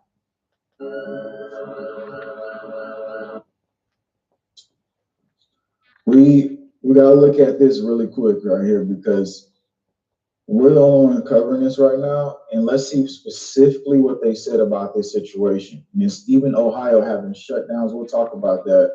350 customers will be affected. Repair work is slated to take about 3 hours, could be shorter or longer. This damage estimate is isolated to one circuit at a time. However, it is unknown for sure if the circuits were damaged. If other circuits was damaged, repair time and customers could be impacted.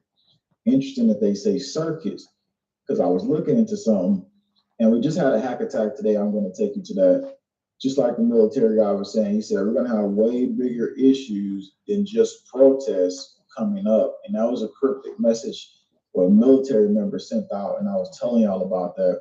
Now we're seeing that situation. So we just showed you Michigan having that. That was a new update here. People still without power. I actually was talking to some of the people without power. We're going to show you that here in a few.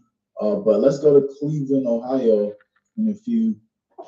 You know what? The circuit issue. Before we move on, we need to know deeper about the circuit issue, because if we had a hack attack today, then we need to look at this. Smart devices, routers, and industrial controllers or IoT systems connected to physical circuits may lock up due to DDoS, fail to send and receive safety signals, temperature cutoffs, voltage regulation, cause machinery to overheat. One, overload or overheat via software commands. If the circuit is part of a device like a smart grid, which we're on, industrial control systems, or even home IoT gadget, a hacker can send malicious commands that push the device to overconsume power, disabling cooling systems, causing constant on and off switches, thermal overload, permanent damage. So again, it wasn't permanent because they turned it off right away as soon as they seen this stuff start to happen. We're going to show clips of people in the power outages. We're going to show people actually got a live cyber map because they were trying to say that this hack attack today. Let's go to that. This just happened. Hacktivist groups target U.S. companies and military domains in retaliation for Iran attacks June 25th, 2025. They're saying several pro-Iranian hacktivists, but I'll show you what I actually see on a live cyber map. But they said it was a DDoS system attack targeting U.S. military domains, major aerospace and defense corporations, and key financial institutions. They're trying to hit the banks. These cyber attacks are seen as retaliatory measures following U.S. involvement in the conflict, which began with Israeli strikes on Iranian targets on June 13th. And it ritualistically started on the 13th, Friday the 13th. Look back at World War II, you see they started the battle with Japan and the U.S. military during that period too. Let's go to Ohio, where situations is still spilling over from yet another substation fire. We wrote it down for you. I'm gonna pull out a map as a matter of fact, so you can see a mapped out plan of how many of these substation fires happen. And we're under some energy emergency. I'm gonna show you that, but check this. Power problems and water woes. The News 5 investigators digging into the issues with two different utilities impacting thousands of Northeast Ohioans right now. Right on one of the hottest days of the year. The outage includes downtown, forcing businesses, government buildings to close their doors for the day. Hunter Building right here behind me is one of several government buildings in Cleveland that was shut down today because of the power outage. Power was also knocked out to several traffic lights like this one. Okay, truth be told, if the power went down, there'd be no point staying at work, would there? One you see behind me on East 40th in Euclid. And unless you work for the repair kits for the electricity grids. We also talked to residents who were left looking for some relief from the heat. Let's go back to that clip here just a second, because I have to show you something here right now. I forgot because this just came in right now. And apparently in one of the places in Michigan where this protest, where the No Kings protest was happening at, this is where one of the substations went out up here. And this person said Lapeer was one of the areas targeted with a No Kings protest. And he said it could just be that the heat is very hot. And this was the grid in Michigan, the power substation that got hit. We probably had over 1, 2, 3. We had Kentucky, North Carolina, Michigan, Pennsylvania. Somebody saying North Carolina was hit as well. So a lot of substations hit. I'm also going to show a NOAA map, NOAA map, since we have all this fire happening. We're going to do some compare and contrast. Let's go back to Ohio. I don't think I have audio on that. Let's put audio. What are you crying for? All right, let's put audio on that because it wasn't even audio on that. Gotta let you hear what's going on. Remember, we're covering the details. A lot of people are not covering. You need information that's not really getting out. 3:30 in the morning. After his home on the city's east side lost power, he found it unbearable. Like hell, whatever hell was like. It's real hot. Like a furnace. Hard to breathe. Aaron's mom, Rosalind, has heart issues, diabetes, and sleep apnea. I have that. I remember Christmas when the measure of the weather was 48. It was 45 Celsius, I think, which is like 110, 115. We just deal with that in Australia. It's always hot like that in summer, all through summer. So we must have hotter summers than this girl here. All of the above. I'm very concerned about my health because I'm 73. That's enough, to worry about. Damn. She's 73, and look at her. You can never tell how old black people are. When they're like 50 or 60, they still got skin of a 30-year-old. They don't age, but then when they do age really quickly. With the health issues. Look at her, she's 73. Who gives a crap? We make more than just toilet paper. We make change around the world. Watch our short film to learn how something as small as toilet paper. Come on, man, I'm sick of picking you up. Click impact at whogivesacrap.org.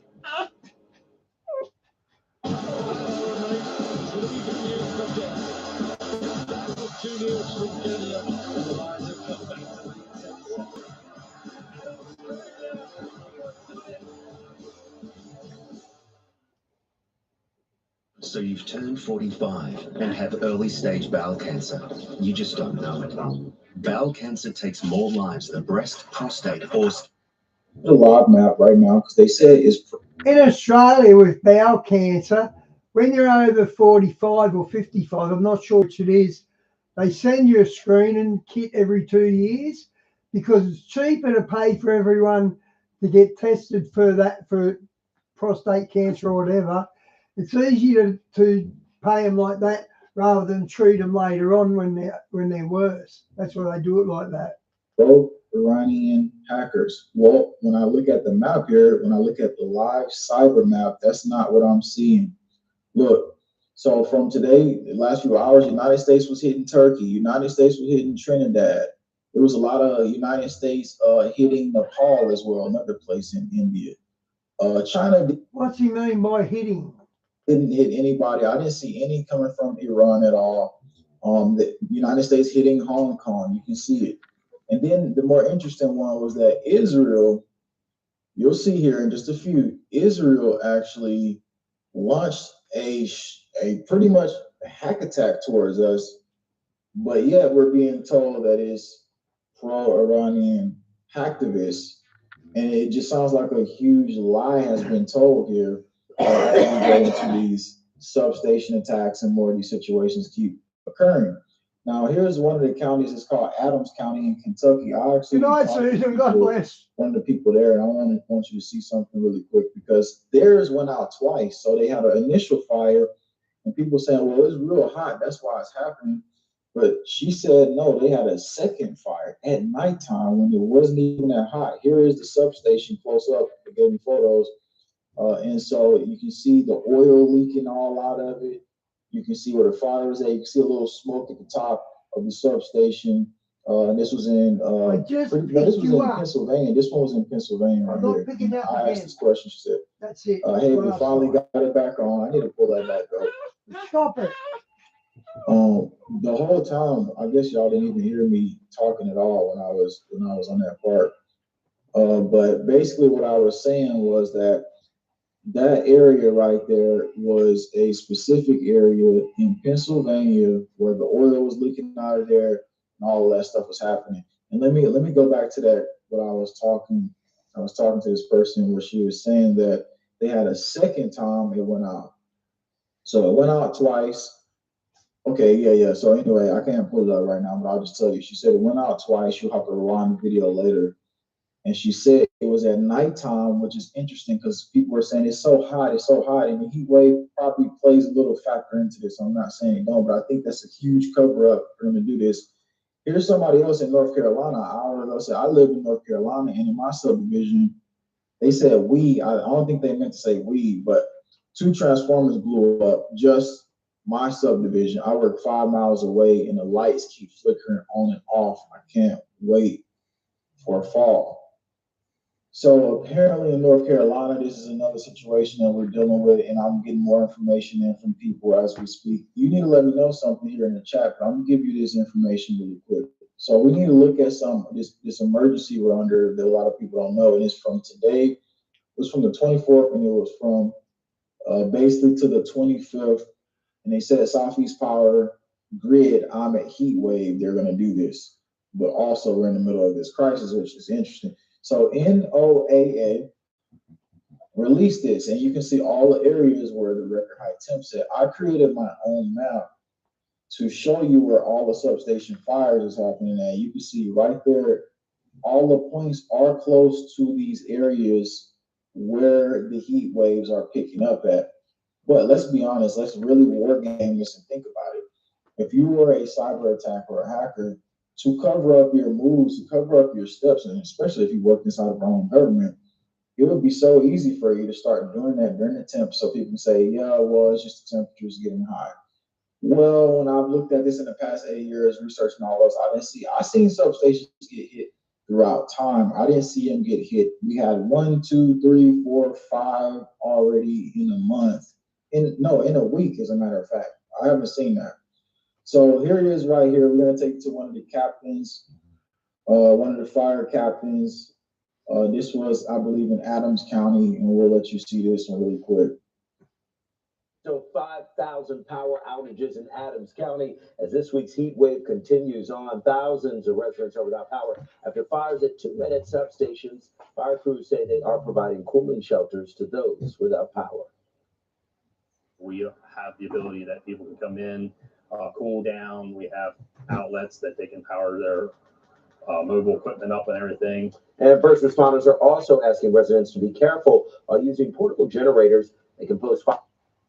So yeah, that was a deputy chief, and yeah, I seen somebody in the comments say Iran never went to war with anyone. No, Iran never invaded anyone at all. You can look at the historical patterns of that. And the thing is when we look at this really quick, all these provocations is due to this, and Trump is trying to say, oh, we bombed the nuclear sites and they moved all the nuclear material, and people are saying, well, they set them back. Well, if you go to Daily Iran Military, their actual confirmed website, they said set it back by a few months. On the contrary, it moved ahead by a few months. It's not about a freaking nuclear weapon. Every country has freaking nuclear weapons.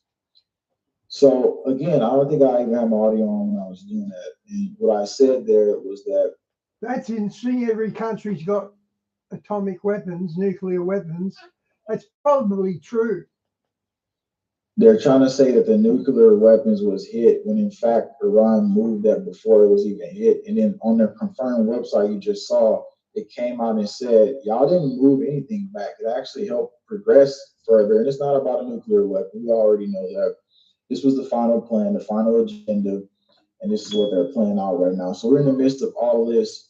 Let's go into this right here. This is what's happening right now, a energy emergency. We're under this right now, an executive order. And I'm going to read the second half of it right now. Orders such as issued by the Office of Cybersecurity. So it's not just an energy one for like, oh, the sun, it's just hot, you know.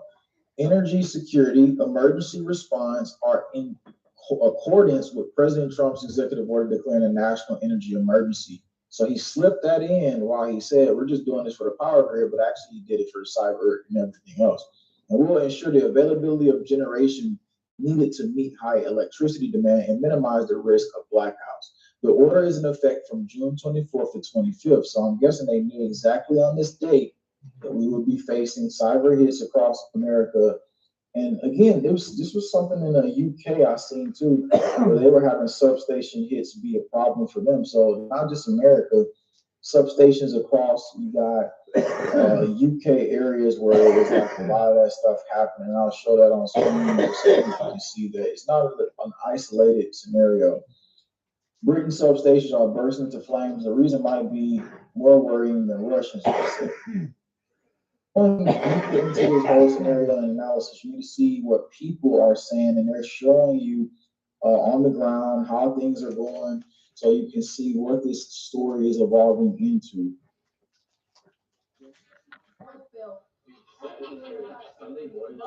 The power went out. The power went out. Power went out. Damn.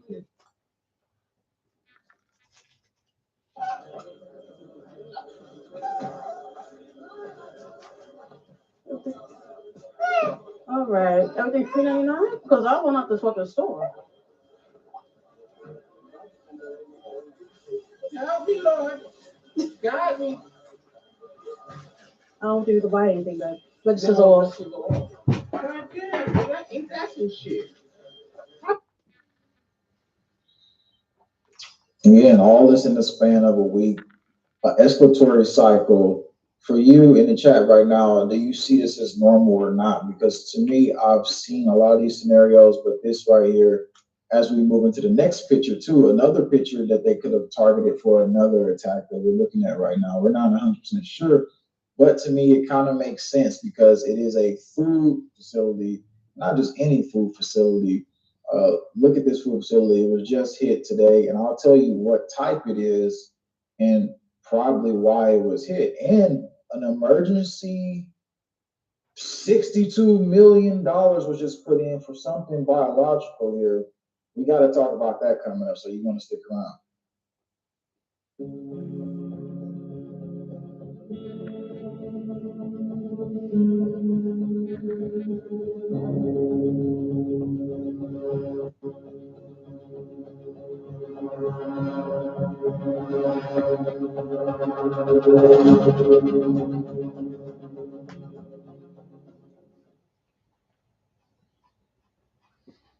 Oh, don't you want more jokes?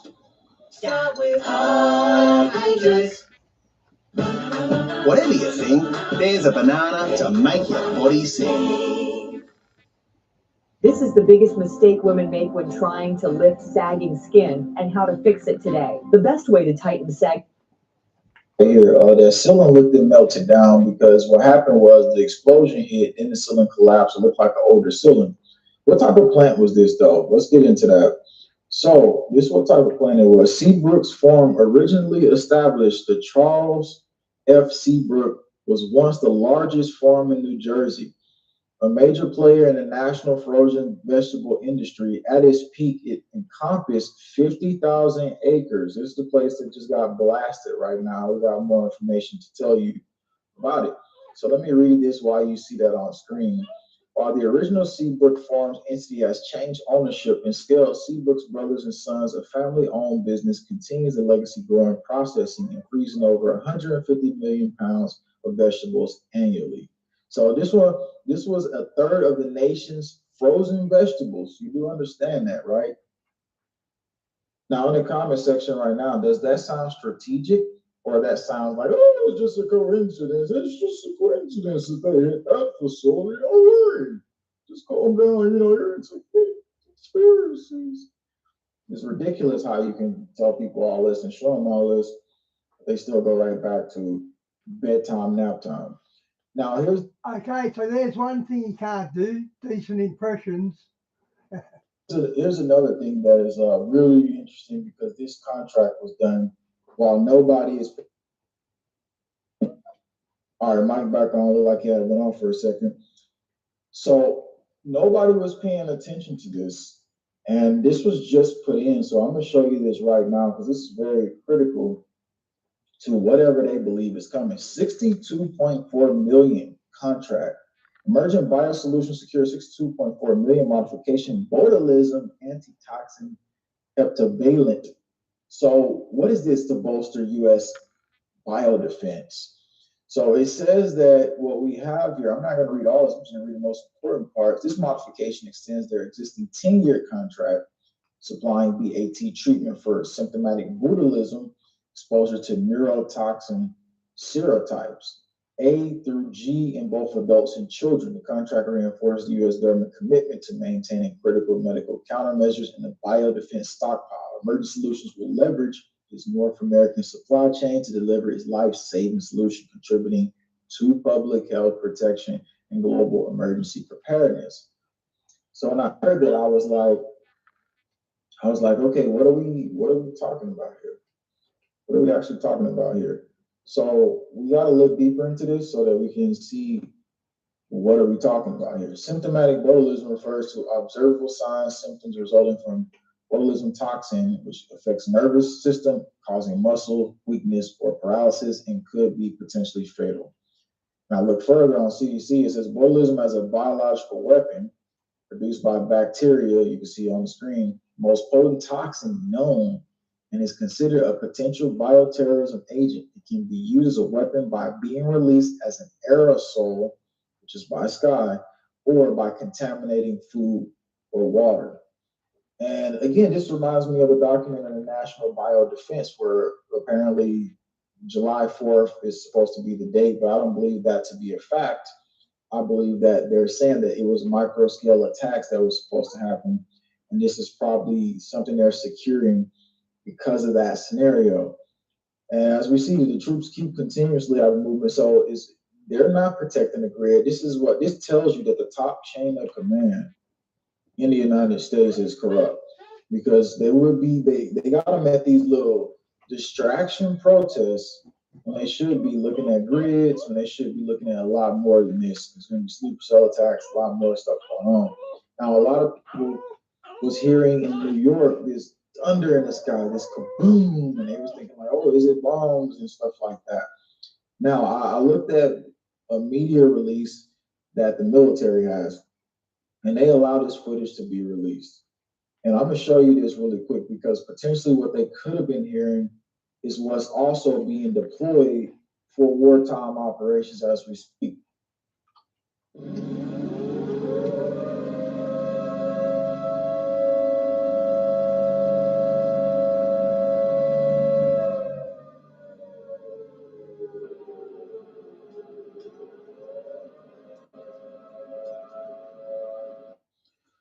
All right, so what we got here is the A-10. They say Warthog. It's called the Thunderbird. It's like got multiple different names depending on the different type they use, but that's been around since World War II. What's happening is these are subsonic attack aircraft, and the ammo could be subsonic, but it also can use subsonic sound. It also can control crowds using like that Havana syndrome. You use the sonic weapons. You can't track these planes, but when they land, you can then see where it goes. It's going to Qatar. It's actually already in Qatar. And that's where the U.S. bases was being attacked at. So they're already deploying that over there. So during the time when there was these big booms in the sky, these are the type of aircraft that could create that scenario. These type of A-10 Warthogs, they can definitely go throughout the atmosphere and make you think bombs are there. This is all psychological. So again, moving into the furtherance of everything that we've hit the cyber attacks. We've gotten cyber attack today. If you're just tuning in right now, we've covered all of that. And then this came out about what could also be happening on the other side of everything else. I sat in a conference 15 years ago. This person says, where the presenter, a specialist in complex networks, stated that he and his team had identified a handful of critical choke points that if compromised would take out 70% of U.S. power grid. He tried to alert DHS, but no one ever got back to him. Clearly DHS didn't care. Clearly they was a part of his operational setup, and that's why we can see. That's why we can see all the different attacks now happening. So moving into this is the other thing, that these heat overloads via the grid that is happening. China is studying how to hack and crash our power grids. This was one of the studies that they came out, and it's about these nodes. It's about grid nodes. So we'll just read a little bit of it. This just came out recently. But I found a vast body of technically advanced work across dozens of publications. Chinese researchers study how failures propagate through the Western power grids, how critical nodes where links can be identified and targeted, and how to optimize the effectiveness of these attacks. In many cases, simulations are conducted specifically to identify the minimal. So what they're doing is they're messing with these certain nodes and the vectors under the constraints of limited resources. It basically used algorithms, and I'm gonna read over here, like, can this even be a thing? Yes, it is possible that manipulated power grid nodes could be related to fires. So the fires we're actually seeing to play out in these same scenarios. But it says generally not in the sense of directly causing fires at those specific points due to external control. Instead, the connection often relates to malicious actions that result in equipment damage, subsequent fires, or the manipulation of the grid to exacerbate wildfire risk. Now, there's something they can do to propagate energy to the power grid. And what they can do is they can divert energy a certain way. And how do I know that? Because manipulating power flow to reduce wildfire risk. Research suggests that in areas prone to wildfires, utility companies can intentionally reroute power flows through less vulnerable parts of the grid to reduce the risk of sparks and ignition. But instead of doing that, they also can do the opposite and allow that to happen. So with our corrupt government, do you really think that they're really trying their hardest to not have chaos? They love to manage and control chaos, and that's the name of the game for them. Now, I want to bring this map up one more time because all the substation fires is highlighted around here, but I don't know for a fact that I'm missing any.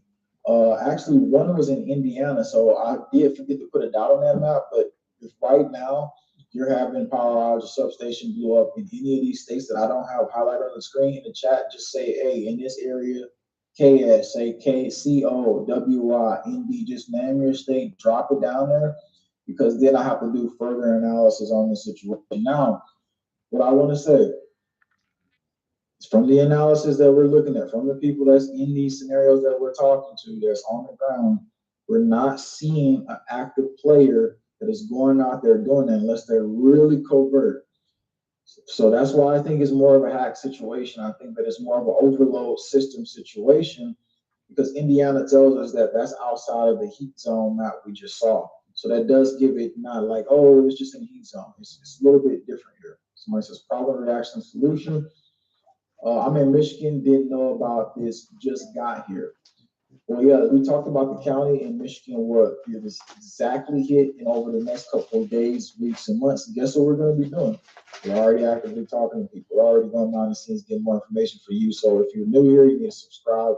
And if you're not new here, you already know what to do. Share this video. Hello, Elizabeth. Welcome to the channel.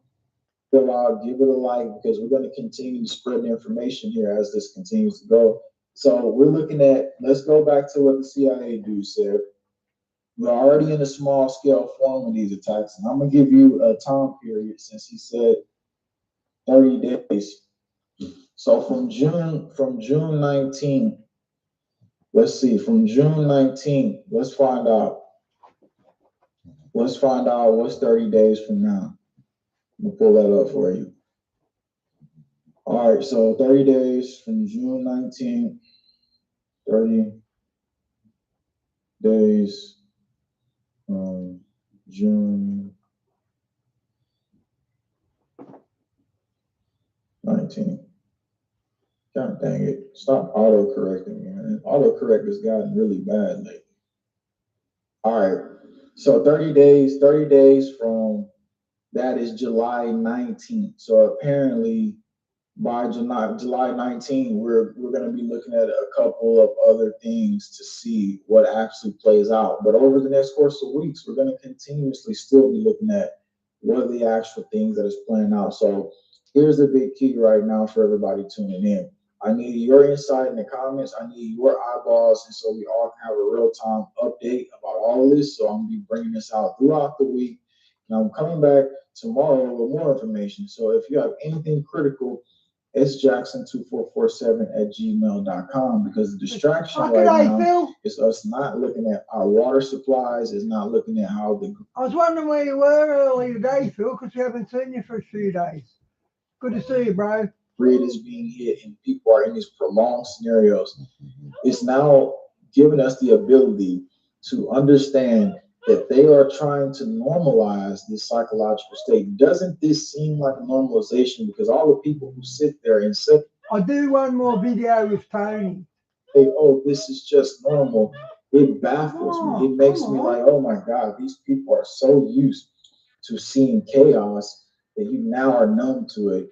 And this is how you psychologically condition people, because eventually it'll be, oh no, it's totally fine. The water ain't working. Oh, it's totally fine. We ain't got any AC. You know, I mean, it gets to that point because you get to a point to where you just keep accepting tyranny. But instead of doing that, we should be actually rejecting tyranny.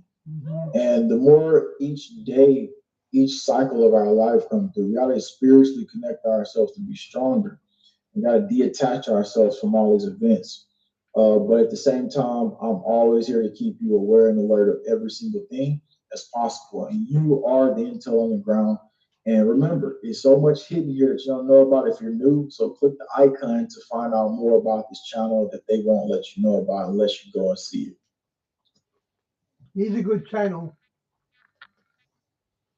I'll finish off with Tony, guys.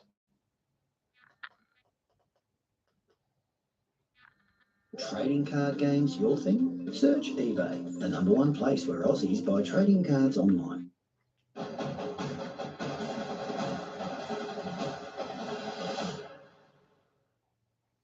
Happening sort of in the background, I guess you would say, and I'll get into it in a second here.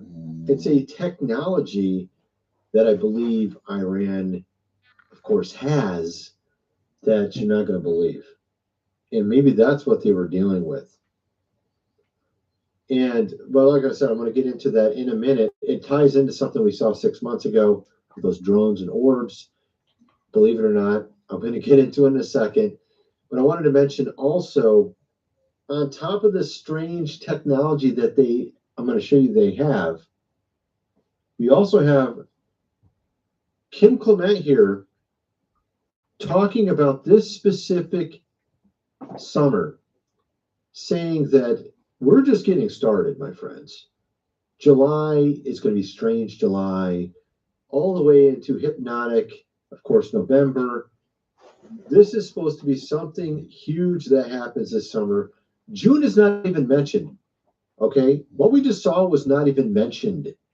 This man is the one who predicted our president back in 2009. And actually, I think it was 2013, he predicted that the Kennedys would join him. He predicted who the president would be and that the Kennedys would join him, which both have happened. That is true. I don't know what to make of this guy, Kim Clements, because he's pro-Catholic. This guy is not even around anymore. This guy's dead. All his predictions are not coming to pass. He predicted that this summer is going to be insane, and we haven't even got to the part where it gets that way yet. So I just wanted to put that out there that we're just getting started, my friends. Now let's get into this technology that Iran, of course, has that's pretty surprising. And perhaps this is what was in those facilities. The fact is, our president, the way he conducted the whole thing, he told us what he was going to do before it even happened, which doesn't make any sense if it was simply some materials in there. And I kind of wondered, I felt like the whole thing seemed a little strange because he had sort of telegraphed it like 3 days in advance. Clearly, if they had any of these materials, you know, that they enriched in there, they could easily move them out. I think there was something potentially much more concerning in, of course, those facilities. And this right here might be it. So I saw this video over on End Times Productions showing something that happened some time ago, actually, that Iran said they had built a copy, of course, of this captured, drone, but that was actually not the real story. It was how they captured it, what they used to capture it. That's a little bit more concerning. This is out of Wired magazine. This isn't out of some, random website. Flying, of course, saucer downed. Apparently one of our drones, according to this article from Wired magazine. This is what some engineer claims. We have no comment on individuals' claims, George Little. The chief spokesman says, but tell him the secretary would like to have his lightsaber back. Ha ha ha. This is not Star Wars, but of course, considering what we saw 6 months ago here in America, all those orbs and drones flying around everywhere. Actually, some people in the comments will still say, actually, it's still happening. I had someone from New Jersey in the comment section on like the video before last saying, no, actually, they're still above my house 6 months later, right? Of course, no one's really talking about it now. There are lots of...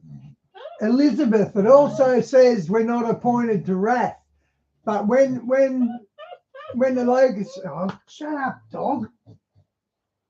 When the locusts come out... Oh, I lost my train of thought now. Videos, though, if you go look around, you'll find them. But you remember how we were talking about all that back 6 months ago? They seemingly came from the ocean. A lot of people are wondering what these were. We had a guy on Sean Ryan's show saying that actually we do know what those are. It was some guy that... Phil, that's what I throw at the lefties who stick up for Ukraine, the Americans. I tell them you've given Ukraine billions of dollars, but you're homeless in all your major cities. The $1 billion could have been better spent on them. Received a text from the guy who had the Cybertruck, of course, in Las Vegas and that whole thing. You remember that back in January? Sent him a text saying, because that guy was part of the... So, Elizabeth, what was your first rapture dream? Can you tell us the roots of it? Filter as well. That these are anti-gravity, not normal drones, not normal vehicles. And what's so weird about this article in Wired magazine, they're just kind of joking about Star Wars lightsabers, is that they're talking about the exact same technology and that they used it to get, of course, our drone. Now, that's a little strange. Apparently, they've also advanced this technology, and apparently there was some strange, of course, videos coming out of that area during the entire thing. Those transpiring, I can't talk here, a day ago. You see here? Here they are coming down on Iran, and there's these other low observable objects that are seen in the sky that are very darkened. You can't really see them too well. But what's interesting is they actually had the same shape as something that was supposedly a UFO or whatever thing they created there. It doesn't exactly look like this. They just made this picture up. It's a little bit more like it's more like this. Just like more like an egg shape. It doesn't even have this frisbee look to it. But it's kind of interesting looking into this because there's a number of videos over on X kind of going viral of several drones, orbs, whatever you want to call them, flying around when this all was occurring.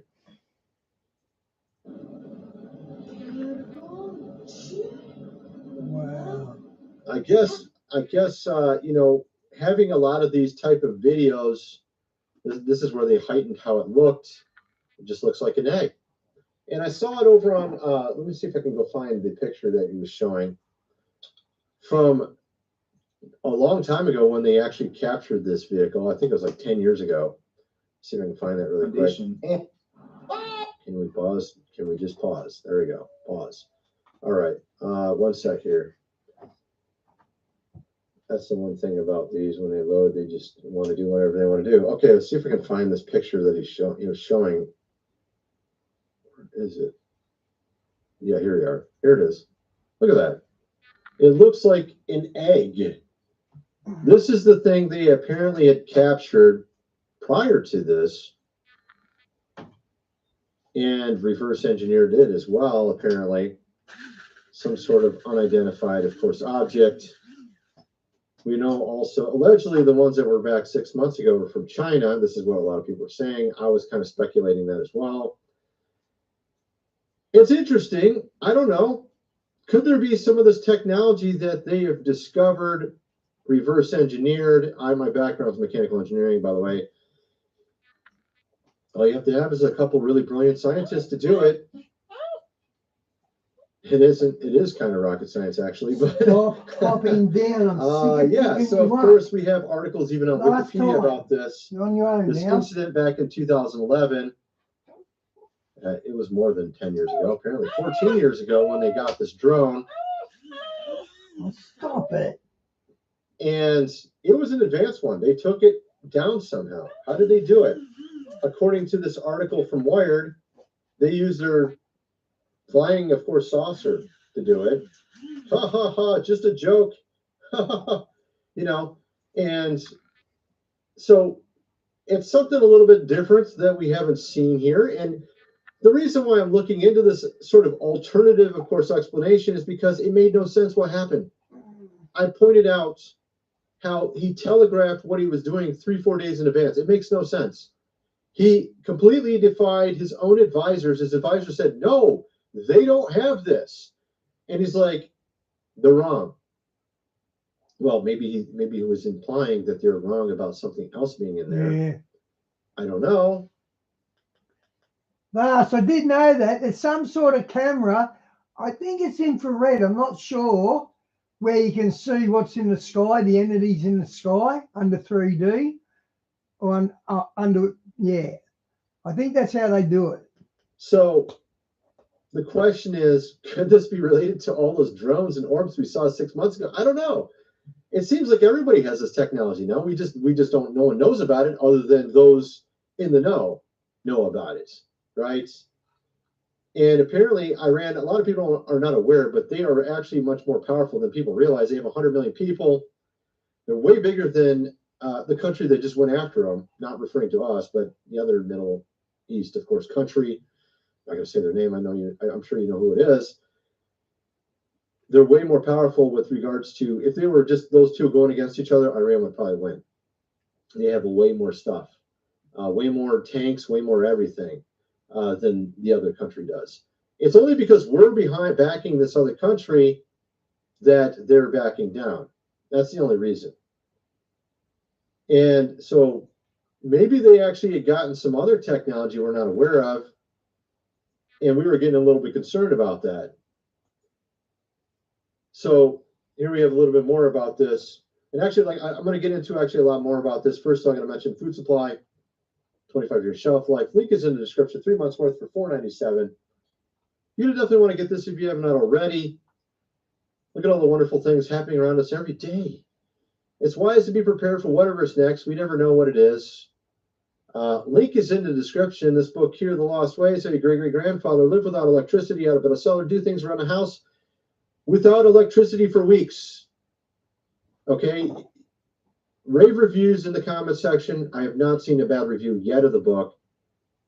$37. Get the printed version. You're not going to be able to buy it after the power's out. I won't be on the internet, obviously, if there's no power. You ain't going to be able to buy it at Walmart either. Unless you got like some army surplus near your house, you're probably not going to be able to buy it. So you might as well get it now if you have not already. Link is in the description. Check out my website, Jiro Videos. Got lots of deep dives over there. Let's get back to the video. So, of course, End Times Productions, that channel, he actually was in the military himself.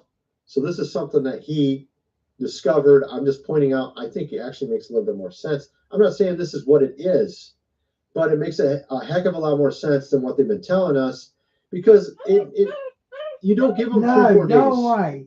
warning. unless that's an assembly line in there, or they're building things in there, and that's the concern, right? Not just a little bit of material. Oh, they got some materials. After 30 years, they finally got some. Come on, give me a break, dude. If they had some, they would have had it back in the 90s or even early 2000s. I mean, they've been literally harping on this country for 30 years over this. It's always the same thing. I'm thinking they already had it if they did. If they were ever going to have it, they already had it. It's probably something else much more important that they're trying to deal with here than that. This is just my guess.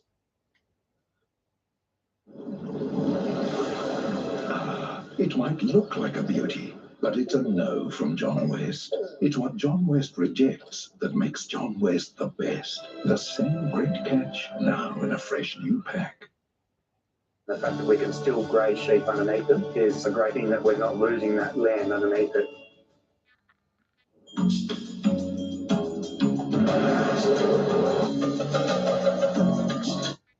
The cult had let us in. We were on their turf. They tried to pretend they were doing renovations or construction work on the cave.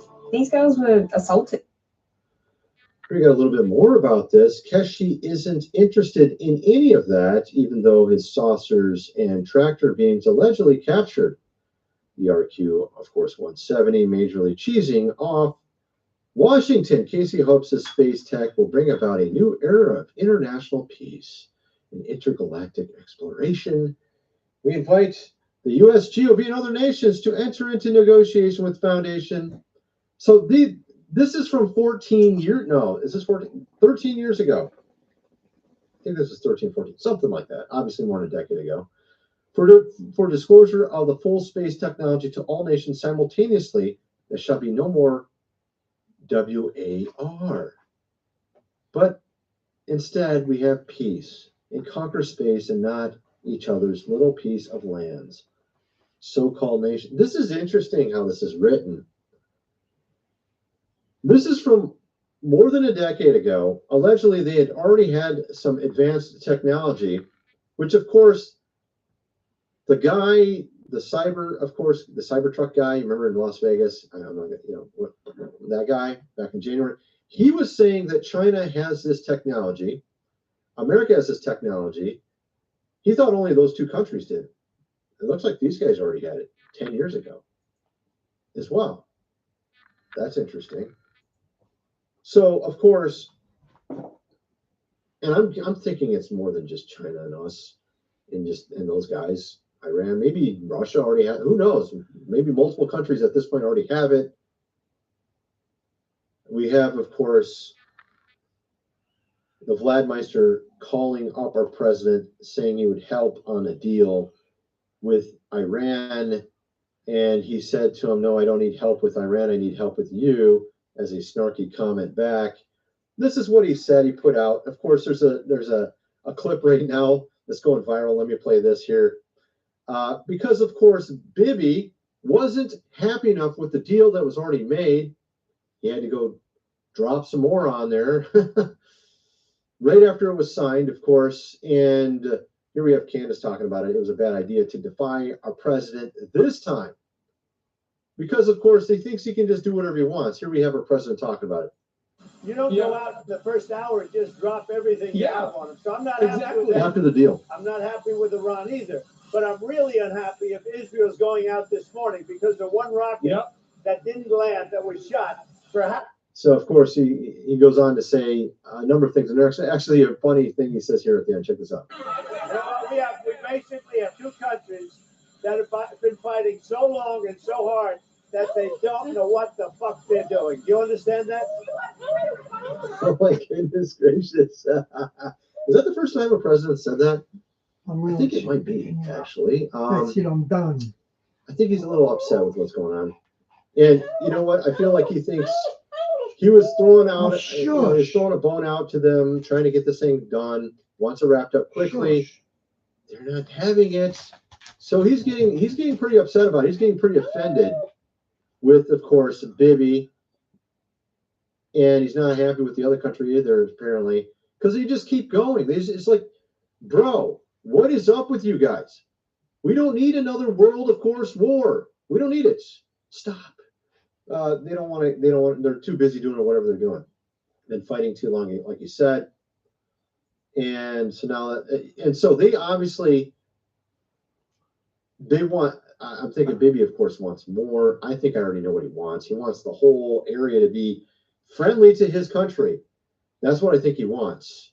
And I mean, honestly, I don't know why he's expecting that. I mean, goodness gracious, it's a completely different religion. They don't like you. What are you doing, dude? Of course, you're not going to be able to pull that off.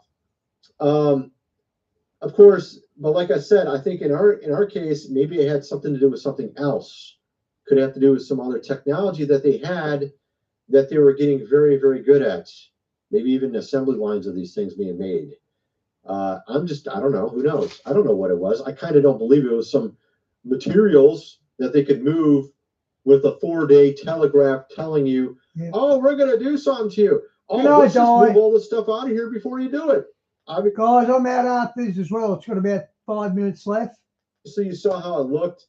The place is completely non-existent at this point. Let me show you this.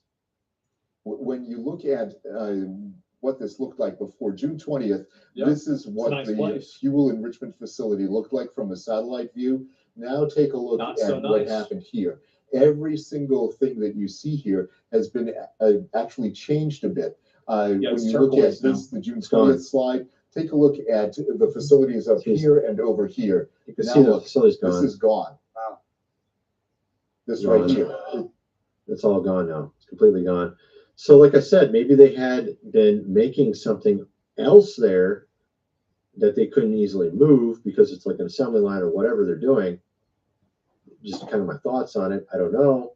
I guess theoretically it could be what they claimed it was, but I kind of doubt it because he telegraphed it 4 days in advance. Of course, we have our own underground, of course, facilities, not for you and me, but for our GOV only. Yeah. Break out. In the United States, they've actually been planning for this for decades. It's called the continuity of. Yeah. They got like literally like 100-mile tunnels between them, and all this stuff built up. I've shown a lady who used to work for a former administration, had a lot of information to say about this. I played a video. I think I played, or at least I talked about it before. Well, they got a lot of these. For not for you and I, for them, they really care about you and I. They care lots about you and I. That's why they built it for themselves, right? Not for you and I, though, of course. They got it all set up and ready. At any rate, you got the idea on that. We have, of course, The View and Whoopi Goldberg, and apparently she had to step out for a while because she stepped in it so badly. And now we have, let me just play this. We have a couple clips here. This is coming from the Rubin Report. Check this out. What did you think of Whoopi Goldberg saying it's worse to be a black person in America today than a woman in Iran? I see we were talking about I think it might be worse in, of course, Iran, obviously. And, of course, this is where the whole thing happened on The View, where she just, like, butted in on some lady who was actually from Iran. Check this out. And it's slow. But let's just remember too, the Iranians literally throw gay people off of buildings. They don't understand basic human rights. Here's the thing. Let's not do that, because if we start with that, we have been known in this country to tie gay folks to the car. Really? Like what? 100 years ago? 50 years ago? 70? And it wasn't condoned by the law. They missed that. Years ago. What are you talking about, dude? This doesn't happen. What are you talking about? I mean, obviously I don't know how old she is. How old is Whoopi Goldberg? She's older than me. I know that. 10 years old in the head. How old she is. Whoopi Goldberg, how old are you? 7. She's almost 70 years old. Yeah, you're remembering something from like when you were, younger, obviously. Ain't something that happens right now. Not even remotely. It still happens, of course, in Iran. So why are you comparing? Obviously, she had to take a couple days off because of that little incident. And now apparently Joy Behar is filling in for her. And apparently Joy Behar is not doing much better. This is what she actually had to say. She had a really ridiculous question here. Check this out. Why didn't you warn people about what we were going to do? Why did he keep it a secret? Just for the surprise version? I mean, absolutely, the diversion. Why did we not warn them before? We actually did. We literally did. We told them 3 days before. Well, we didn't tell them 3 days beforehand, but we Fox News came out and was like, look, this is what we're going to do. And then, of course, our GOP, what they did is like, no, we're not doing that. We'll send the bombers the other way. You're like, that's going to trick anybody. I mean, it's so ridiculous. They literally put the plan out 3-4 days in advance. Anybody with half a brain could figure that out. Unfortunately, what's kind of funny, though, about it is actually, she's like, why didn't they make it very clear? Hey, we're going to do this in 3 days. Well, they did make it clear if you were smart enough to see it, but I mean, it didn't literally verbatim say, hey, guess what we're going to do at 5 p.m. tomorrow or in 3 or 4 days. No, they didn't do that. And you saw the way that all indications were the B-2s were flying towards Guam. They try to trick them. Oh, no, we're not doing that. Of course you are. Of course you are. They were saying it was a training mission to Guam. Yeah, I don't believe that for a second. It was super obvious what they were going to do. But she's like, why didn't they tell them beforehand? I don't know why. So anyway, that's my video. I don't know, man. We also got this. I was going to show this in another video. I was going to show this on my other channel. This is kind of crazy. I don't know what this is. Maybe you can tell me what it is. Okay, guys, I'm out. Mike from around the world tomorrow. Should be interesting. Trees moving? Why are trees moving? This is kind of weird. Trees moving. What's going on there, dude? That's kind of weird. I've seen some strange things, but that one's a little bit different. What is this one? Oh, good night, guys. I don't know what that is. Anyway, that's my video. I kind of want to see you guys.